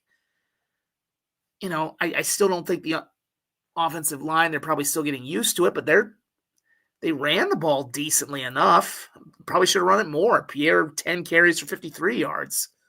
I'd argue you should probably give him 20 carries. Their backup guy, LJ Phillips, had 14 for 60. Reed Watkins, their walk-on, they kind of like. They ran for 135 yards. They were averaging almost 5 yards a carry. So I don't know why. I'm still not ready to go there with USD yet. They're going to lose 3-4. It's looking like it's going to be tough for them to, obviously the SDSU and NDSU games aren't looking promising, but you never know. Non-conference is weird. But yeah, I don't know. It was a bizarre, it's a bizarre game, and I'd have to review more of it and watch more of it because, again, I was busy calling another game while it was in progress. But man, I think one other thing that I came into the season concerned with them about offensively is, other than the offensive line, that's the one that got a lot of the attention. But man, they lost some really good receivers off that team. You're talking about your all-time reception leader in Carter Bell. You're talking about Quarren Adams, who was that great little slot guy who really came on when they got going after he was huge when they beat North Dakota State and in their playoff games. Did Pierre get hurt? I don't know. I have not seen if he did. I read from some fan posts that he didn't show back up. That could be a big problem. Okay, that makes a little more sense. Although his backup, LJ Phillips, went as you were out. I mean, his backup went 14 times for 60 yards. He wasn't terrible. Even Reed Watkins had good games. So if you're going to play in the Valley, in our good friend the Rev, the man in the bunny suit, he's a big Southland guy. He'd tell you can't lose Lamar and survive in the Valley. No, it's hard to imagine. And usually, if you're talking about like the proverbial banana peel game about the Jacks. That's the banana. Yeah, we just saw USD's banana peel game. That was a conference game usually, and I remember they dropped Cal Poly 1 year at home. That was a bad one. They did drop Cal Poly once at home. That was bad. That was a wild game. But Cal Poly was actually still good at that time. Yeah, they ended up being good. And I don't know. I mean, this game, I'm not big hit the panic button guy, but if you're USD, I mean, obviously, I just yelled at some Jacks fans for the last 20 minutes. Don't get arrogant, right? Yeah. Don't get arrogant. But man, if I'm a USD fan, you lose Lamar, and you've got Illinois State. You've got Southern Illinois. Yeah, You've we'll see got how it goes. SDSU. You've got to play at NDSU, who's pissed. Yeah, they wanted another And crack at the Coyotes last year. I mean, I think they wanted them more than Montana State, honestly, and they said as much right. after they And beat the Jacks. I watched some of the USD game, and like I said, I turned it off when they're up 10-0. I'm like, oh, they're gonna destroy them, And then the Jacks game started, and I started watching that. But I did see like there was a guy coming at Bauman, and he was free, and he had a wide open guy and just threw it at his feet. Granted, that's not like an easy throw, but it's a concern when you have a new offensive line and a non-established wide receiving core and New a OC. new OC and a not super established or not super mobile quarterback. Even if you don't just lose if you're an athlete like he is, right? Like losing 15 pounds doesn't suddenly turn you into Lamar Jackson, right? Like he's probably more mobile, but he's not going to be gashing people like Tommy Millott, right? No, and I think he's And actually that's a concern. I think since his junior year, he's actually gotten better on his feet. I know that first year he was the full-time starter because I remember he really had that bad game. They all had the bad game against SDSU when they lost 37-3, but that I put that as much on that being just a generational Jackrabbit team. I think people kind of realize that now. But I think the other thing with Aiden, and I'll compare him to Gronowski last year. You've lost your best and longest targets. They still have, I think they still have a 15. I got to remember. Jack Martins is a nice player, but he's not Carter Bell. You don't have JJ Galbraith. Javion Phelps is a guy who I thought was going to break out, but he didn't play tonight, so he must be injured or something's going on there. Right. It's similar to what Gronowski, I think, went through a year ago, where it takes time to develop chemistry with a bunch of new guys. I don't care if they're big-time transfers or what. Because I don't know that the offensive line is doing that badly. I mean, they're running the ball fine. They only gave up one set. Now, granted, the Southland team. I don't think the new offensive line is that bad. I don't think it helps, and I don't think they have a lot of depth. But, yeah, I think it's similar to what we saw with Gronowski, where you're going to struggle when you're having to throw to a new core, especially when you're replacing guys who were reliable and dependable. For SDSU, it was the Yankees. It was, it was Zach Hines. I mean, you can go on and on. And eventually he got into the mode. Now, the problem with USD moving forward is you really don't have much margin for error.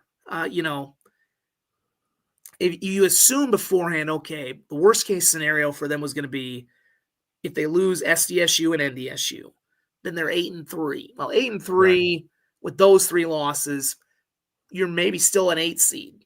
Maybe. Now, that worst case scenario hits again where you lose both to NDSU and SDSU. Now you're at best a 7-4. Now you're kind of a bubble playoff team. You absolutely are, because we don't know 12 game season. We don't know how good the rest of the Valley is going to be. We don't know how many more ranked. Illinois State would be a good win if they can get that. But do they get in with 6 wins? I don't know. They don't have much margin for error now.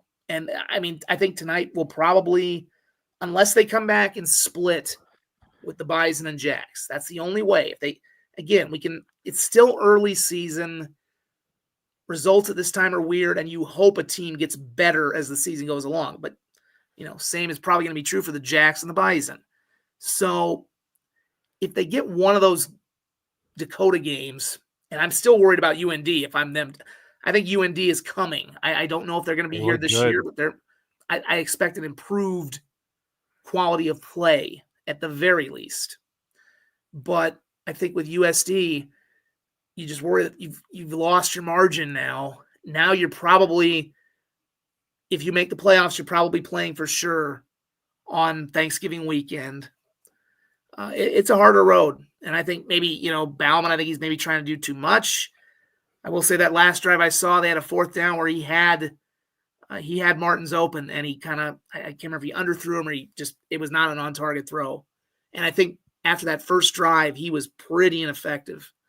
So I think that's something they have to figure out. How are they, what do they do so well that they script on these first drives that they can't carry over? And it's a new offensive coordinator too. But, we'll see. I think, and now I mentioned no margin for error. All of a sudden, Northern Colorado comes to town after probably they should have beaten Colorado State if the referee doesn't make a questionable overturn on a last-second touchdown. I mean, now that Northern Colorado game, which you thought was going to be another cupcake, they look like they're more competitive. So and after what just happened with Lamar, you certainly can't take that for granted. I mean, you can't take any game for granted now if you're USD after Lamar.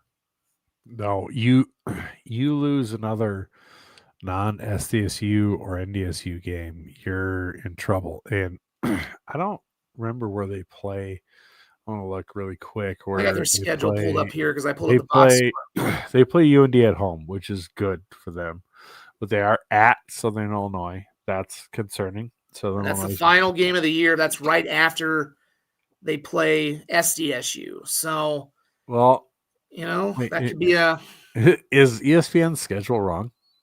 Of course it is. It would be. Because ESPN's schedule is showing SDSU on 11/22. 11/22 Southern Illinois on the 18th. Yeah. No, they've got for USD. Get together, UND or ESPN.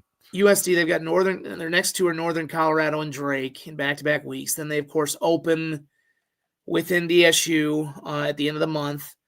They host Murray State. They go to Indiana State. They go to UNI. I think UNI is a bit of a danger game just because weird things can happen in their dome too.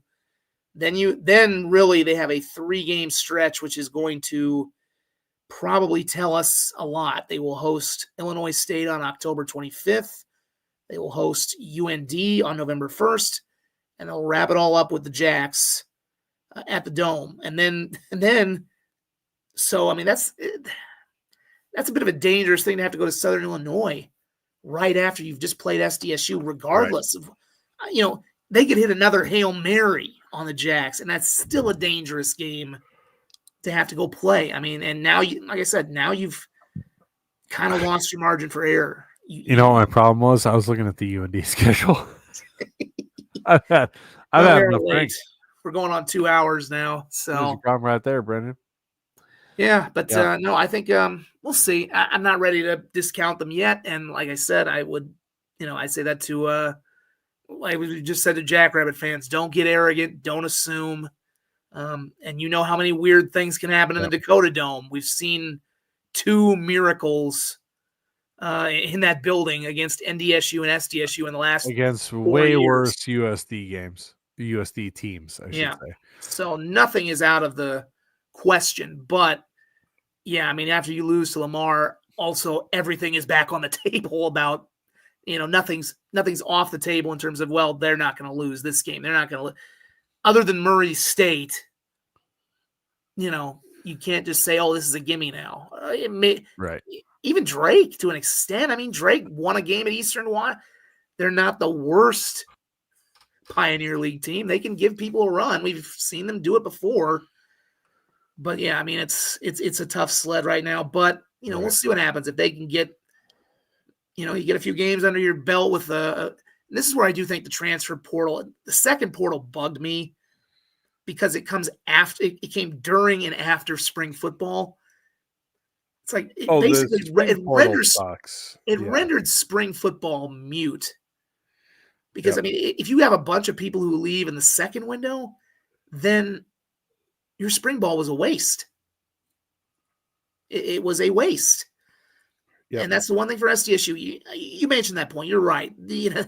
What they went through was unique, and I'm not going to say it may become more common now. Put it like that. With the way we've seen with Signetti, and now this may be the way the game is going to get played, just for lack of a better word. Well, we'll see what happens when the Bison lose a coach to somebody at a higher level. Now there is a portal because there was never that with obviously the previous guys. But Well, in the most recent guy they had, Entz was a position coach.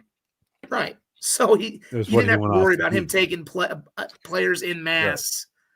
But I think, at least with SDSU, when they didn't, the transfers were early enough, they didn't have a significant amount of departures after. They really didn't have to. That spring ball mattered, that they were able to build some chemistry with, I think, even a few of the newcomers. We know White was here, obviously. We know what he could have done. You even were able to bring in some of your newcomers, your transfers, and get them into the spring. So that was a productive spring for SDSU. Right. USD loses basically everyone as the spring is going on. I think that kind of wiped out their spring process. And not to mention that was already a team that had played together for a while too, especially on the offensive line. So I hope now that we're potentially just going to the one window and there's been all the changes now too with the settlement. I think one think that window will will help. be better for every schools across the board. It's just going to be better in general because if you believe that, well, if we were FBS, this wouldn't happen, you're lying to yourself. You're even more prime recruiting Oh, God, grounds yeah. because you're an FBS school. I mean, you're a Colorado State guy. You understand that more than us. You're even more prime because they've been tested against FBS competition. So I remember somebody from NDSU was saying to me, "Oh, we'll be able to get whoever we want from SDSU," and I'm like, "Are you freaking high? no, you won't. Really? You're not." I mean, Like, they make a big deal about the fact that there's all this swath of land in the Dakotas and Montana that right. there's no FBS team. Do you really think? I'm not saying the Bison couldn't maybe, because Lord knows we're seeing this now. You could go into the Mountain West and compete right away. It's going to be a little different in the future, and I don't think there's going to be a playoff. No, we're not, Brian. Shut up. We're not in AIA, and our basketball team would kick everyone's ass anyway. Well, so I'm happy with that. But I mean, I think I think eventually the entrance into the FBS playoff will be gone for the group of five because I think the Power Four is just going to split and say to hell with you guys. But let's be real here. There are people. You're not going to come from North Dakota State into South Dakota or Montana and say, would you rather play, if you're a primetime recruit, one of the bigger recruits that they would want as well. You're not going to say, well, would you rather play for your home state team and potentially win a national title? Or do you want to go play in the Boca Raton Bowl or right. Like some of this That's just the needs to be concern stopped. with the sales pitch. Yeah, the sales pitch there is weird to me. But long term, I understand. We've gone through this 100 times. Yeah, we'll go through it 100 more probably. Right. But we're getting close to pushing 2 hours here, so let's go through some FCS. And we do have Big City Burrito in Fort Collins. We have a lot in Fort Collins, so right. Big City Burrito. So there's that. Yeah, I love good burrito place. Let's go through some interesting win scores. Or lose, we booze. Win or lose, we booze. That's right. Indiana State pummeled Eastern Illinois 38-14. Yeah, Eastern Illinois. Youngstown State, you dirty rat bastard Penguins. You finally cover against an NEC team, and it's when I finally don't pick you. I will say Eastern Illinois' decline has kind of surprised me. I mean, I know obviously they came up here the one year with Jimmy G and then got pummeled. Right. But man, they've been a cradle for quarterbacks. They've had good talent. Yep. To get, and maybe Indiana State is turning a little bit of a corner. Maybe they're making some improvements. But that, let's hope for that. That would be great if they became a 5, 6, 7 win team in the AFCS. But man, to just see Eastern Illinois getting clocked like this pretty regularly, it's kind of weird, especially knowing the NFL history they have there too. Right. So that was interesting. Obviously, in case you didn't hear, USD lost to Lamar. We've talked. We never said that. I don't think we actually said that out loud. We just talked about the game. We said it. It's 2013. It was 2013. So going to the Big Sky, Idaho State, interestingly enough, they're 0-3. They got pummeled by Southern Utah, but they played New Mexico close as shit. 32-22. It took a late game touchdown from New Mexico to finally put that away late in the fourth. Another interesting score: Idaho squeaks by St. St. Thomas. Thomas. St. Thomas, who destroyed Lindenwood, 37-7. And I didn't see if he came back. I clocked out after he got hurt, but St. Thomas's quarterback got hurt, and then Idaho went up 37-23, and then St. Thomas scored again. So I don't know if their starting quarterback came back. I'm guessing or not. he must have it. It was Andy Peter. I mean, because they only had only one That other dude could play. Pass. I will tell you right now, that guy will be an MVFC quarterback next year for whoever loses somebody to the portal, because that dude can ball. He played really well. Nevada and Sacramento State. Sac State was winning until the very end, and Nevada ends up winning 20-17. So that was a bit of an eye opener. We'll see. Yeah, we certainly had fun with them last week, but they can't play this week. And as was previously mentioned, Idaho State's been super close with two FBS teams, but got pumped by Southern Utah. Well, so that happens. Well, to be fair with on one hand, Nevada has been a pretty bad FBS team. I mean, their facilities, right. I think they're finally getting some kind of renovation, but they're well below what SDSU and NDSU have right now in terms of facilities. They might even be a little below of some of what UND and USD have, quite frankly. So that's not a good. Now, Randy Choate, I think his first name's Randy. It's getting late. He was the Montana State coach before Vegan, who kind of laid the foundation for Montana State's rise. Again, Vegan's taking it to another level, I think. But, Choate's at Nevada. He's trying to get that thing going. It was a game I thought right away, okay, we're going to find out a little more about Sac State, because they were never going to win in Brookings. That just was not going to happen. They're not winning in Brookings. It was not a thing that was going to happen. But this was a winnable game for them, and they played well. And I want to find out what happened with Jaden Rashada, because, pretty notoriously, I had some Sacs, at least one Sac State fan who was pounding the drum that we should have made a switch here. And if he's going to play that badly, we have to go to Cardell Williams. Yep. And, I think, I guess apparently now Rashada was kept out of the game for precautionary reasons, so he must have gotten hurt. But yeah, Cardell Williams looked better. I mean, I don't think there's much. I think Marion. I'm reading some comments here from Brennan Marion. The backup brought juice and energy, and I had people saying that he should have been the starter. There are a lot of people who are still pretty upset that Carson Conklin transferred out of there, and he was not the problem with them. He was not the reason they regressed to 3 wins last year. And, but I'm guessing when you have all that NIL out there and the money and you make guarantees, I think that team would have been a lot better with Carson Conklin if they'd stayed the course there, but we'll never know. I wonder if Coach Marion fell in love with the Stars and brought him in, and Conklin went, I'm out. I think I'm out. There was an interview that Conklin did. I think it was with a Sacramento station where he kind of doesn't really say it exactly, but I think I'm paraphrasing. His words are, the program's just in a different place, and I'm not, I think he knew he wasn't going to get the job, but I don't think he was very satisfied with where things were heading, to put it mildly. But, we'll see. Right. I think maybe they stick with – now he did throw that big pick six, which – I'm pulling up the box score here real quick. He threw the pick six in the fourth quarter with 2 minutes and 17 seconds left. That gets returned for what would be and they were winning. Sacramento State was up in that game at the time. Sac State's leading 17-13. They led the entire, I think the one thing you got to say about them is their defense is a lot better than we ever got advertised. The Jacks had their issues last week, but they still got 7 sacks on SDSU. And in this game, they led 17-13 and a half, and they didn't give up a point in the second half.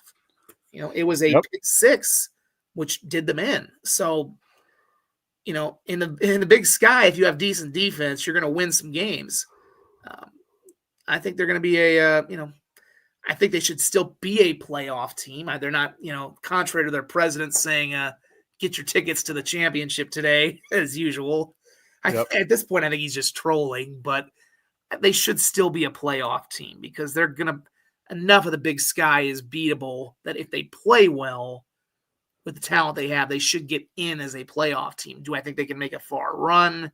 No, I think they'll run into NDSU or SDSU or even Montana State, and somebody will just physically be too much for them because their offensive line, that was what I've got identified to me last week. It's like, yeah, and I had it even coming into the season, like, yeah, they're getting all these great transfers, but it's not happening up front. Yep. So, and yeah, I mean, we'll see. I mean, they may not make the playoffs either because when you have this many transfers and knowing that a lot of them are probably going to leave after this year, a lot of them are probably going to fall because they're not going to be FBS. I think what you could see them do, what you could see Luke, their president Luke Wood, Dr. Wood do, and the whole thing is they could actually schedule a bunch of body bag FBS games and call themselves FBS. That's really what they could do, and I wouldn't shock me. And they'd get a lot of money out of it because they're playing a lot of guarantee games. But at that point, I mean, yeah, I just. This is probably their last chance to make a good playoff run, make the playoffs, make a playoff run for the near future. We'll see. We just don't, like I said, a lot of those guys who thought they were going to be an actual FBS program next year are going to leave. That is inevitable. So we'll see. I mean, they're definitely still one of the most interesting and fun teams to keep an eye on because of so much that's happened. And to kind of echo what Matt Zimmer, I know, had said. I know some of the players, there were some private things that said last week and we feel sorry for them because their players don't talk a lot of trash. Like during the Jackrabbit game, they were like that. Zimmer said, I felt a little bad for him because the players didn't talk a lot of trash. Well, I know he said all the front office. Yeah, it's been basically the coach a little bit too. And I think he said privately some coaches from SDSU had said they feel kind of bad for that team a little bit because the kids are not doing anything to deserve the level of hatred they've got for the entire FCS. And Juice here says, talking smack as college football fans, God-given right, and it absolutely is. What's not is when you're the university president. Yeah.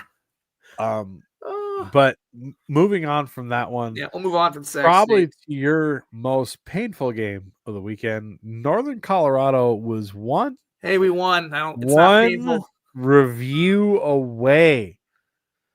The one and only Northern Colorado damn near beat Colorado State 21-17. We don't need to go too deep into that. Bad FCS teams semi-regularly. The Rams were a 34-point favorite. Yeah, well, I hope you didn't bet on it. No, I don't. That's why I don't bet. I certainly wouldn't bet on my own team if I did. I don't know. I mean, it's the kind of loss that if they lost that game, it's the kind of game that they might have fired the coach on Tuesday. I don't know. Yeah, they got the win, and they didn't look too bad against Washington last week. That game was tied going into the third. It was tied in the third quarter. Overlook them? I don't know. They got. Obviously Northern Colorado comes to USD, which now suddenly looks like a tougher game. And the Rams have Texas San Antonio, who's been good, been a decent little. Yep. And then they'll have Jimmy's Washington State Jackrabbits, who check the score here. They were up pretty big. They've gave up a touchdown early on against the other SDSU, San Diego State, but. Yeah, I think it'll be great if Northern Colorado actually gets some traction moving forward because that was a great program in the Division II era, and it's just been a total disaster at the Division I level. Yep. I'm going to answer this because we're skipping. I'm skipping. I'm just basically I go through conference because when you watch as many games as I did today, as much as I can. I'll defer to you because, like I said, I was a little busy too. Luck keeping them straight. It was a bad. Blazer Bobcat says, "What are your thoughts on Presbyterian going off to a 2-0 start after pulling off back-to-back upset wins over a pair of Southern Conference squads in as many weeks. That is like Drake beating 2 MVFC squads. Full stop. Because Presby, for as much of a drop as there's between the SoCon and the MVFC, Presby and the rest of the Pioneer League, there is as much of a drop there as well. Presby infamously hired a coach from high school ranks who fervently believed in not punting, and they haven't won since. Even after he got fired, that's how much of a disaster that was.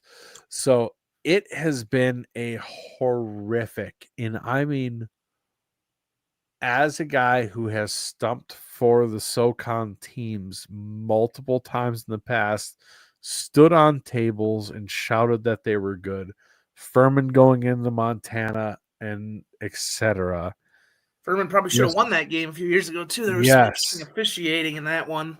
They are a nightmare shadow of themselves right now. Yeah, that's tough to see. It genuinely is sad how bad it's dropped. Furman loses to Presbyterian after Presbyterian also beats Mercer, who is a solid program. It's been to SDSU multiple times.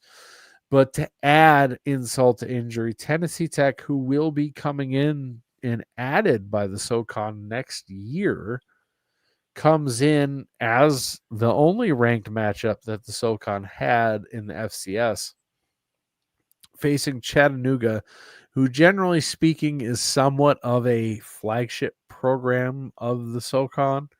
They're generally pretty good. They tend to not win the conference, but they've made the playoffs several times, yada, yada, yada. And Tennessee Tech absolutely houses them 45-17. The list of wins for the SoCon this weekend is Ferrum, who I had to Google, Samford, which is also part of the SoCon, and that's the list. Nice bounce back for the Citadel. Yeah, good for the Citadel. They put up 40 on Samford, who got absolutely destroyed by West Georgia, who will be coming up in the conversation sooner than later. But wild outcome. Well, I had one other Pioneer League score that was kind of interesting too. I mean, although this kind of the perennial favorite, you had San Diego beating Southern Utah. Another, no, I missed that one. Yep, I'll get that score here. I just saw it here. I have to go back on my thing, but yeah, it was I don't think that's as much of a surprise because San Diego is always kind of the premier team. Of course, that's where Jim Harbaugh got his coaching start. Right. But yeah, they win another overtime game too, 30-27. That Presbyterian game was overtime as well. Yep. And yeah, that game was in San Diego, so they were hosting Southern Utah. But yeah, overtime game. And so the Pioneer was this close to picking up 4 out-of-conference wins in one weekend. I would be willing to bet my house that hasn't happened at minimum a decade. It was a big deal last year when Drake beat Eastern Washington. So. That's crazy. Is the Pioneer League becoming a little bit of a weapon? Going into the MEAC, shout out to Delaware State, who has been nothing but a dumpster fire for a long time. Deshaun Jackson takes over. I'm not a big fan of the Deion Sanders model. Yeah, I'm not a big fan of that. But I will say this: turning around Delaware State is infinitely more impressive than turning around Jackson State, because Jackson State was a program before Deion even showed up, and Delaware State grabs the win against Albany from the CAA 37-32. They've got some sexy ass uniforms, the powder blue and red. I just saying. And they grabbed the win. I thought they lost that bad at times against Iowa last week. Yeah, and Albany, who was leading Iowa for a fair chunk of that game. So shout out to them. That's a huge win.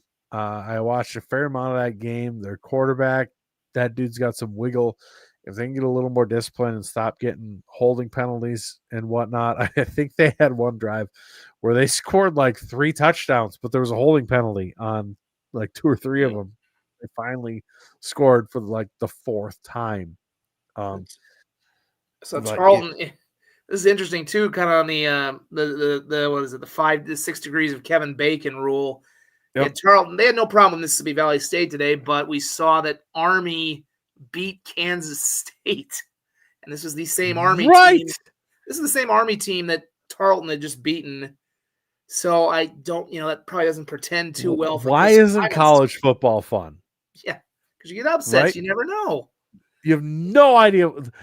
Army lost to Tarleton, who, I mean, granted, they'd probably be favored over UND, but you would never pick a FBS team who lost to Tarleton to beat a Big 12 team, and look what happened. No, you would not. And, CAA, we all know the CIA is a shadow of what maybe some of us do. I think your friends of the Blue Bloods maybe don't, but it's a shadow of what it was. I mean, New Hampshire barely got by Holy Cross today. There's just not a whole – it's Villanova only beat Colgate by 7. I mean, it's a decent win. Colgate's been good, but there's just not – the CAA is you talk about how much the FCS has changed, and that's been a ravaged conference by the ravages of time. And as we wrap it up, backfilled with the NEC because that was a power conference. Yeah, bluch on that one. But and backtracking a little bit as we wrap it up, Big Ten, obviously a rough day for our guy Mark Gronowski as they lose to Iowa State 16-13. I'm sure Mark will be. I saw a little bit of this game. Again, I was also doing some stuff with the family in the morning, but he'll be the first to admit he's not playing his best football. I think everybody would agree with that, but he's not getting help either. Iowa. God damn. I mean, he was the leading rusher for a guy named Jazian Patterson ended up with 11 carries for 60 yards, but for the longest time, Gronowski was their only running threat in this game, and he had their only touchdown. It was on a run, but they're really not cutting him loose. I mean, he's only averaging 3.5 yards a pass. He only threw for 83 yards in this game, and Iowa State's got a good defense. Tough interception that led to the only Cyclone touchdown. Sacked, I think, on back-to-back plays to end the game. And just, we'll see. There's still, I think he'll get more comfortable with things, and he'll get Reese Vanderzee, the former Central Lion George Little Rock star. He'll get him back, and that's one of their top receivers. But it doesn't matter if Brian Ferentz is there or not. They're just the most boring, predictable offense. And yeah, I don't, I feel bad for the guy, but there's still time to make something of their season for sure. I was going to see if Northwestern played today, the original Northwestern, not Northwestern State, who got beat 66-0. So really quick, because I'm an awful person, shout out to our sponsors for the night. Our segment sponsors. Dreamers Do Travels.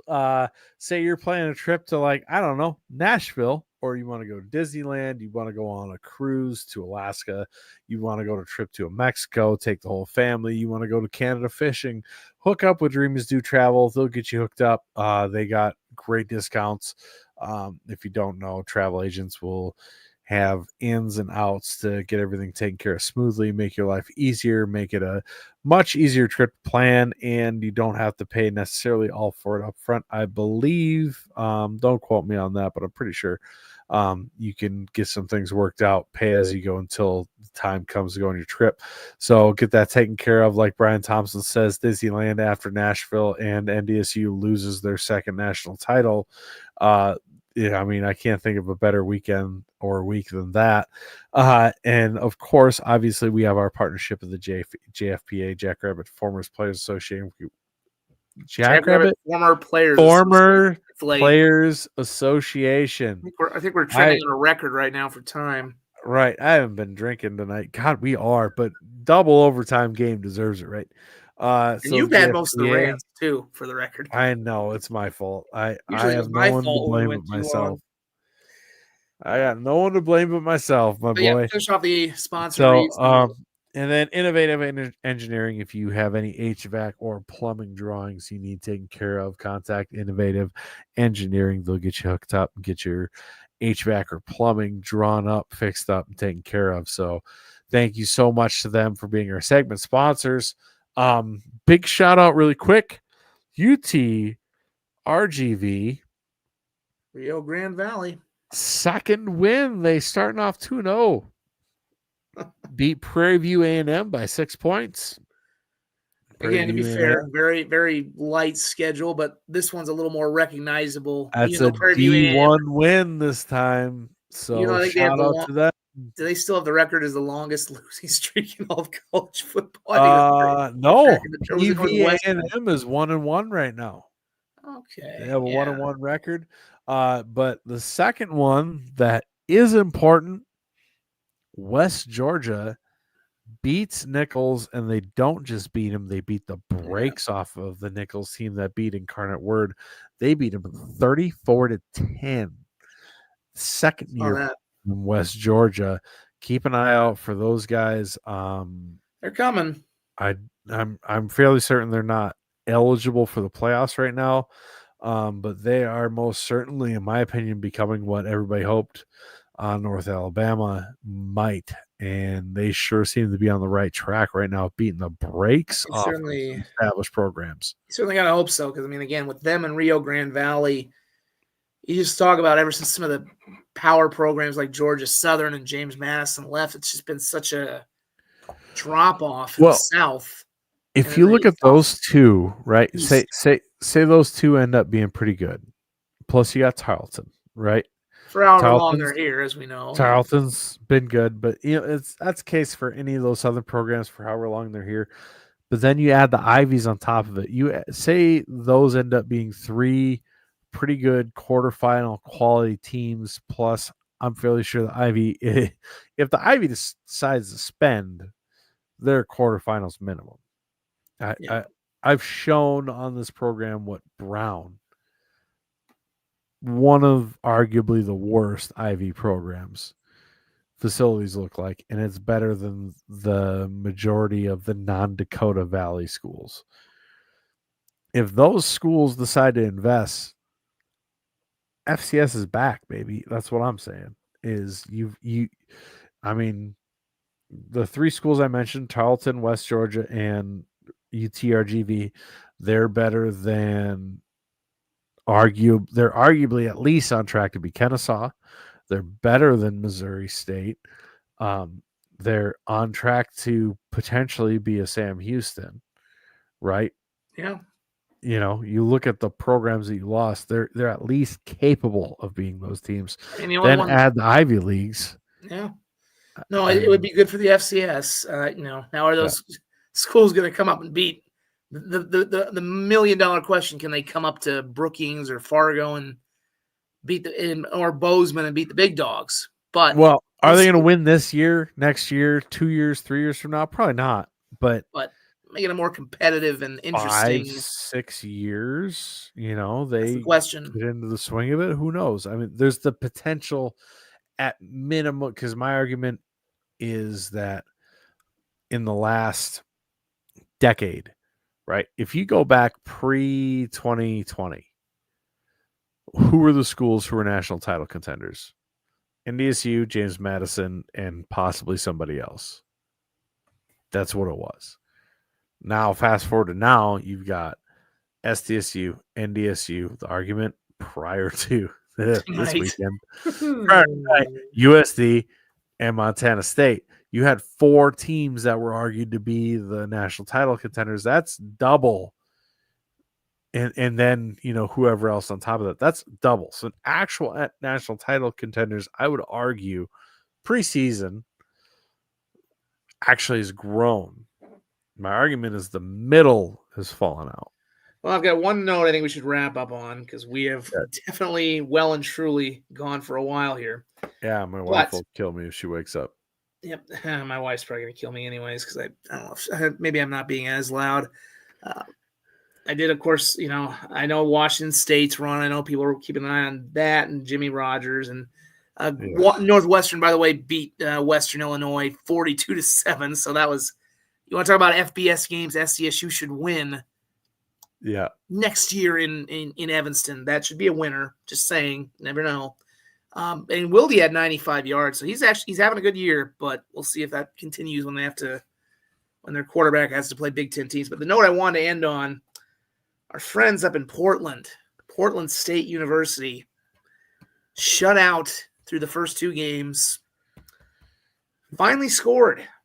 Yay! They put up 20 points, no less. This is true. It was a good offensive showing for Portland. Problem is they gave up 50 and lost to UND 50-20. So they have now given up 119. They have now given up more than 160 points in 3 games. Yeah. But at least you can't accuse them of coughing it up. Right. That's a fact.